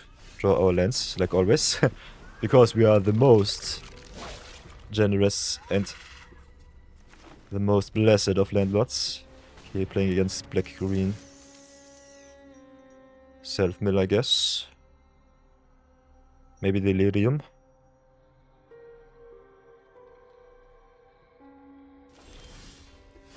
Okay, let's drop the island here.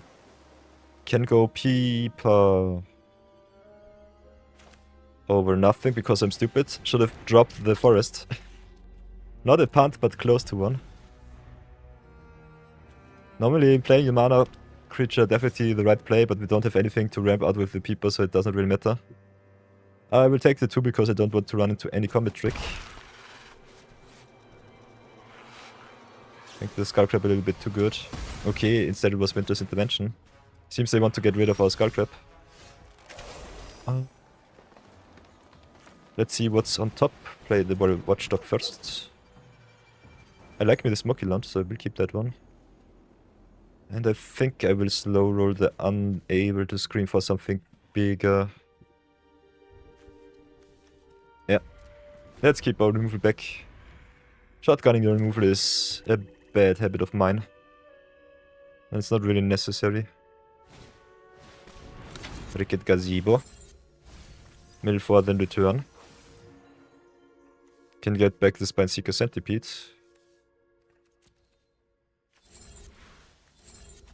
Opponent plays a lot of combat tricks. Interesting. Okay, we've drawn the launch. Let's go double green. Definitely attack with the Watchdog here. And I guess we'll definitely play the next Watchdog too. Could go for the Flyer, but they have the Brood Spinner, so it doesn't matter too much. So let's slow roll the Smoky Launch Misty Saloon. See what's on top. Kinda like me the Insidious Fungus. Is it good enough though? We've got some good pressure. Them fixing their mana might be important, might not be important. I want a little bit more pressure, so I think I mill the Fungus. It's still good.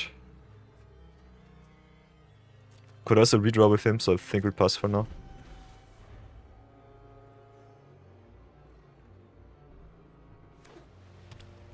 Let's see what they do.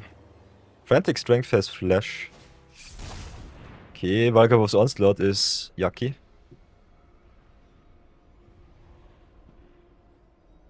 Where is our card draw deck? Please, please, please, we need more.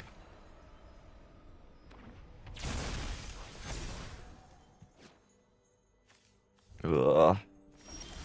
Oh, just 5 mana for 2 4/4s. You love to see that. So I think we still have to Scream here. Mill the opponent for a little bit more. Because they play self-mill. We might be able to mill them out, but I don't think so. So pass for now. Oy boy. Also unable to Scream does not prohibit the opponent from attacking. So giving their creatures some +1/+1 counter is definitely good for them. Okay, and they only play bombs. No, that's bad. And they can double the counters on their cards. This sucks. This sucks really bad. Yeah, we have to triple spell. Take the 5. This sucks as bad as it can. But we have to get rid of the fly trap, otherwise we lose to the trap here. Get also 2 surveils. Nope. Meat locker is good, so I keep the locker. Let's play the stun part first. Get the pressure of our back. Stun it once. Mill it twice. Pass for now. We've got the club ring and the vigor. A lot of awesomeness here.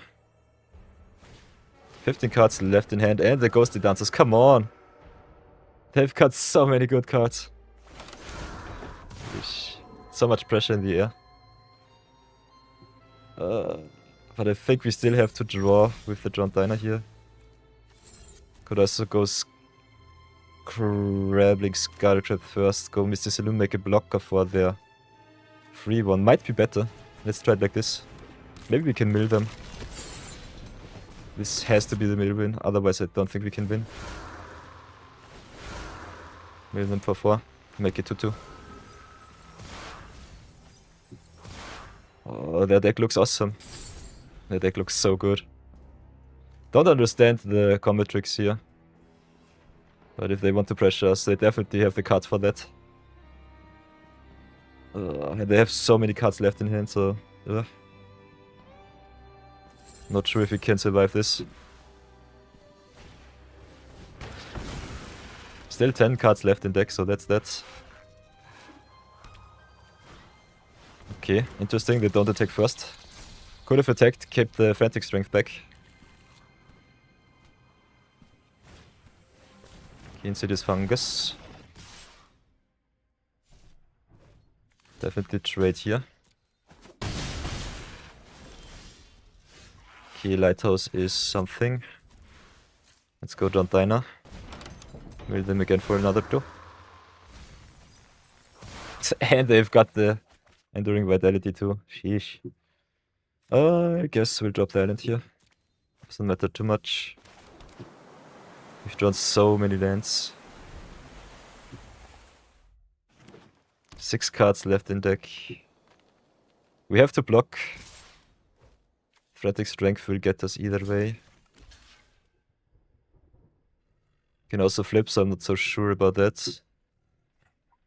That's 5, 6. With the trample, 7, 9. With the flip, they might get us. Does it really matter is the question though. Don't really think it matters. They can give either of their cards trample. So I guess we're just dead. Makes another flyer. Yeah, we're just dead to a lot of rares. Enduring Vitality, then the Dancers, then they have the Omnivorous Flytrap. They've hit all of their rares. And we only draw lands.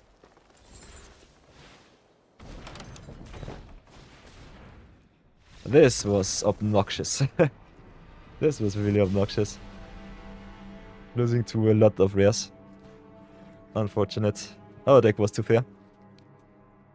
I'm sad right now. I'm really sad. So let's have a look at our deck. Oh, yeah. Welcome to the deck review. That was a crushing. What was good? What was bad? Why was it the way it was? As you can see. Our deck is rather fair. We've got the mid-lockers on 3 if we would have drawn them. Got also Smoky Launch with a little bit of red, but normally we just play the Misty Saloon on 4 for some flyers. Simone is a house. This card is so strong. Skulltrap was also rather solid, but as you can see, the graveyard shenanigans in this set are rather strong. So yeah, that's that.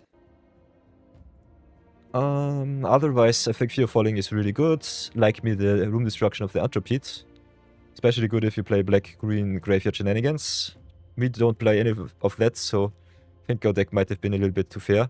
Got also crushed a lot because Unable to Scream just shrinks creatures and does not prohibit them from attacking. Which is one of the reasons why I think cards like Hide in Modernity in Through the Omen Paths are way better than this card. But still Unable to Scream one of the better enchantments in blue, so that's that. Otherwise, I think Misty Saloon can be really strong. Did not see the Wicker Fog Fresher too much. Love me the very Watchdog Surveilling is. Twetching Doll was also rather solid. But yeah, maybe you should just draft a lot of rares and go to town with multicolor. We've been flashed thrice by 3-color decks. And you can also get smacked pretty hard by blue-white, black-white and red-green. Nonetheless, I salute you, my deck. I think the draft was okay. If you think the draft was crap, and you would have made some different decisions, let me know downstairs in the comment section. Write it in chat if you're on the Twitch side. Shout at me, scream, and tell me what you would have done, because I would like to improve. And especially Duskmourn punishes you sometimes really, really hard. It's a lot like Final Fantasy or for the Omen Puffs, where if you can see the lane, you normally go really, really good. But some of the archetypes are just a little bit too weak, and I think, especially Manifest Red and the blue-green deck, one of the weaker ones at that. So keep that in mind. Definitely let me know all of your thoughts, and I will see you all in the next one. So let's cash in our pity pack, send the deck to the heavens, and go again. Alter Ego, wrap it up, and Twitchers, let's draft again. How many minutes do we have left? 43. I am all alone, so I'm not so sure if I want to do anything else. It's already 4, so that's that. I think I'm finished for today with streaming. Might chill a little bit and grind out my wins of the day off stream. It's way faster and costs me not so much energy. I might come back tomorrow with a little bit of some variety. Or we could also do some Variety Friday. Okay, that's the wrong window. Sorry. Because all of my VOD watchers, we also got an awesome proposition from one of our nice chatters who wants to see me play Neuter. And if you want to play a lot of Wizard Death Simulator with me, and maybe do something awesome with some modding, so that you can decide what kills me in the next time, definitely do that and join us in the next streams. We might do some variety too. So until then, thank you everybody so much for watching on the YouTubes. Thank you so much for watching on the Twitch sites. I will call it a day for now, and I will see you all tomorrow. Same time, same station, 12 PM CET is the gospel. I think it's a rather solid time. For our American viewers, I can also start a little bit later. If you want to chat it up with me, you can always join our Discord. Description box holds it all. Got the Discord, the Instagram, the YouTubes, also a little bit of TikToks. Although I'm a little bit lazy in uploading to TikTok. But until then, behave. I know you all behave. So be good, be brave, have an awesome time wherever you are on the world. And I will see you tomorrow. Bye bye.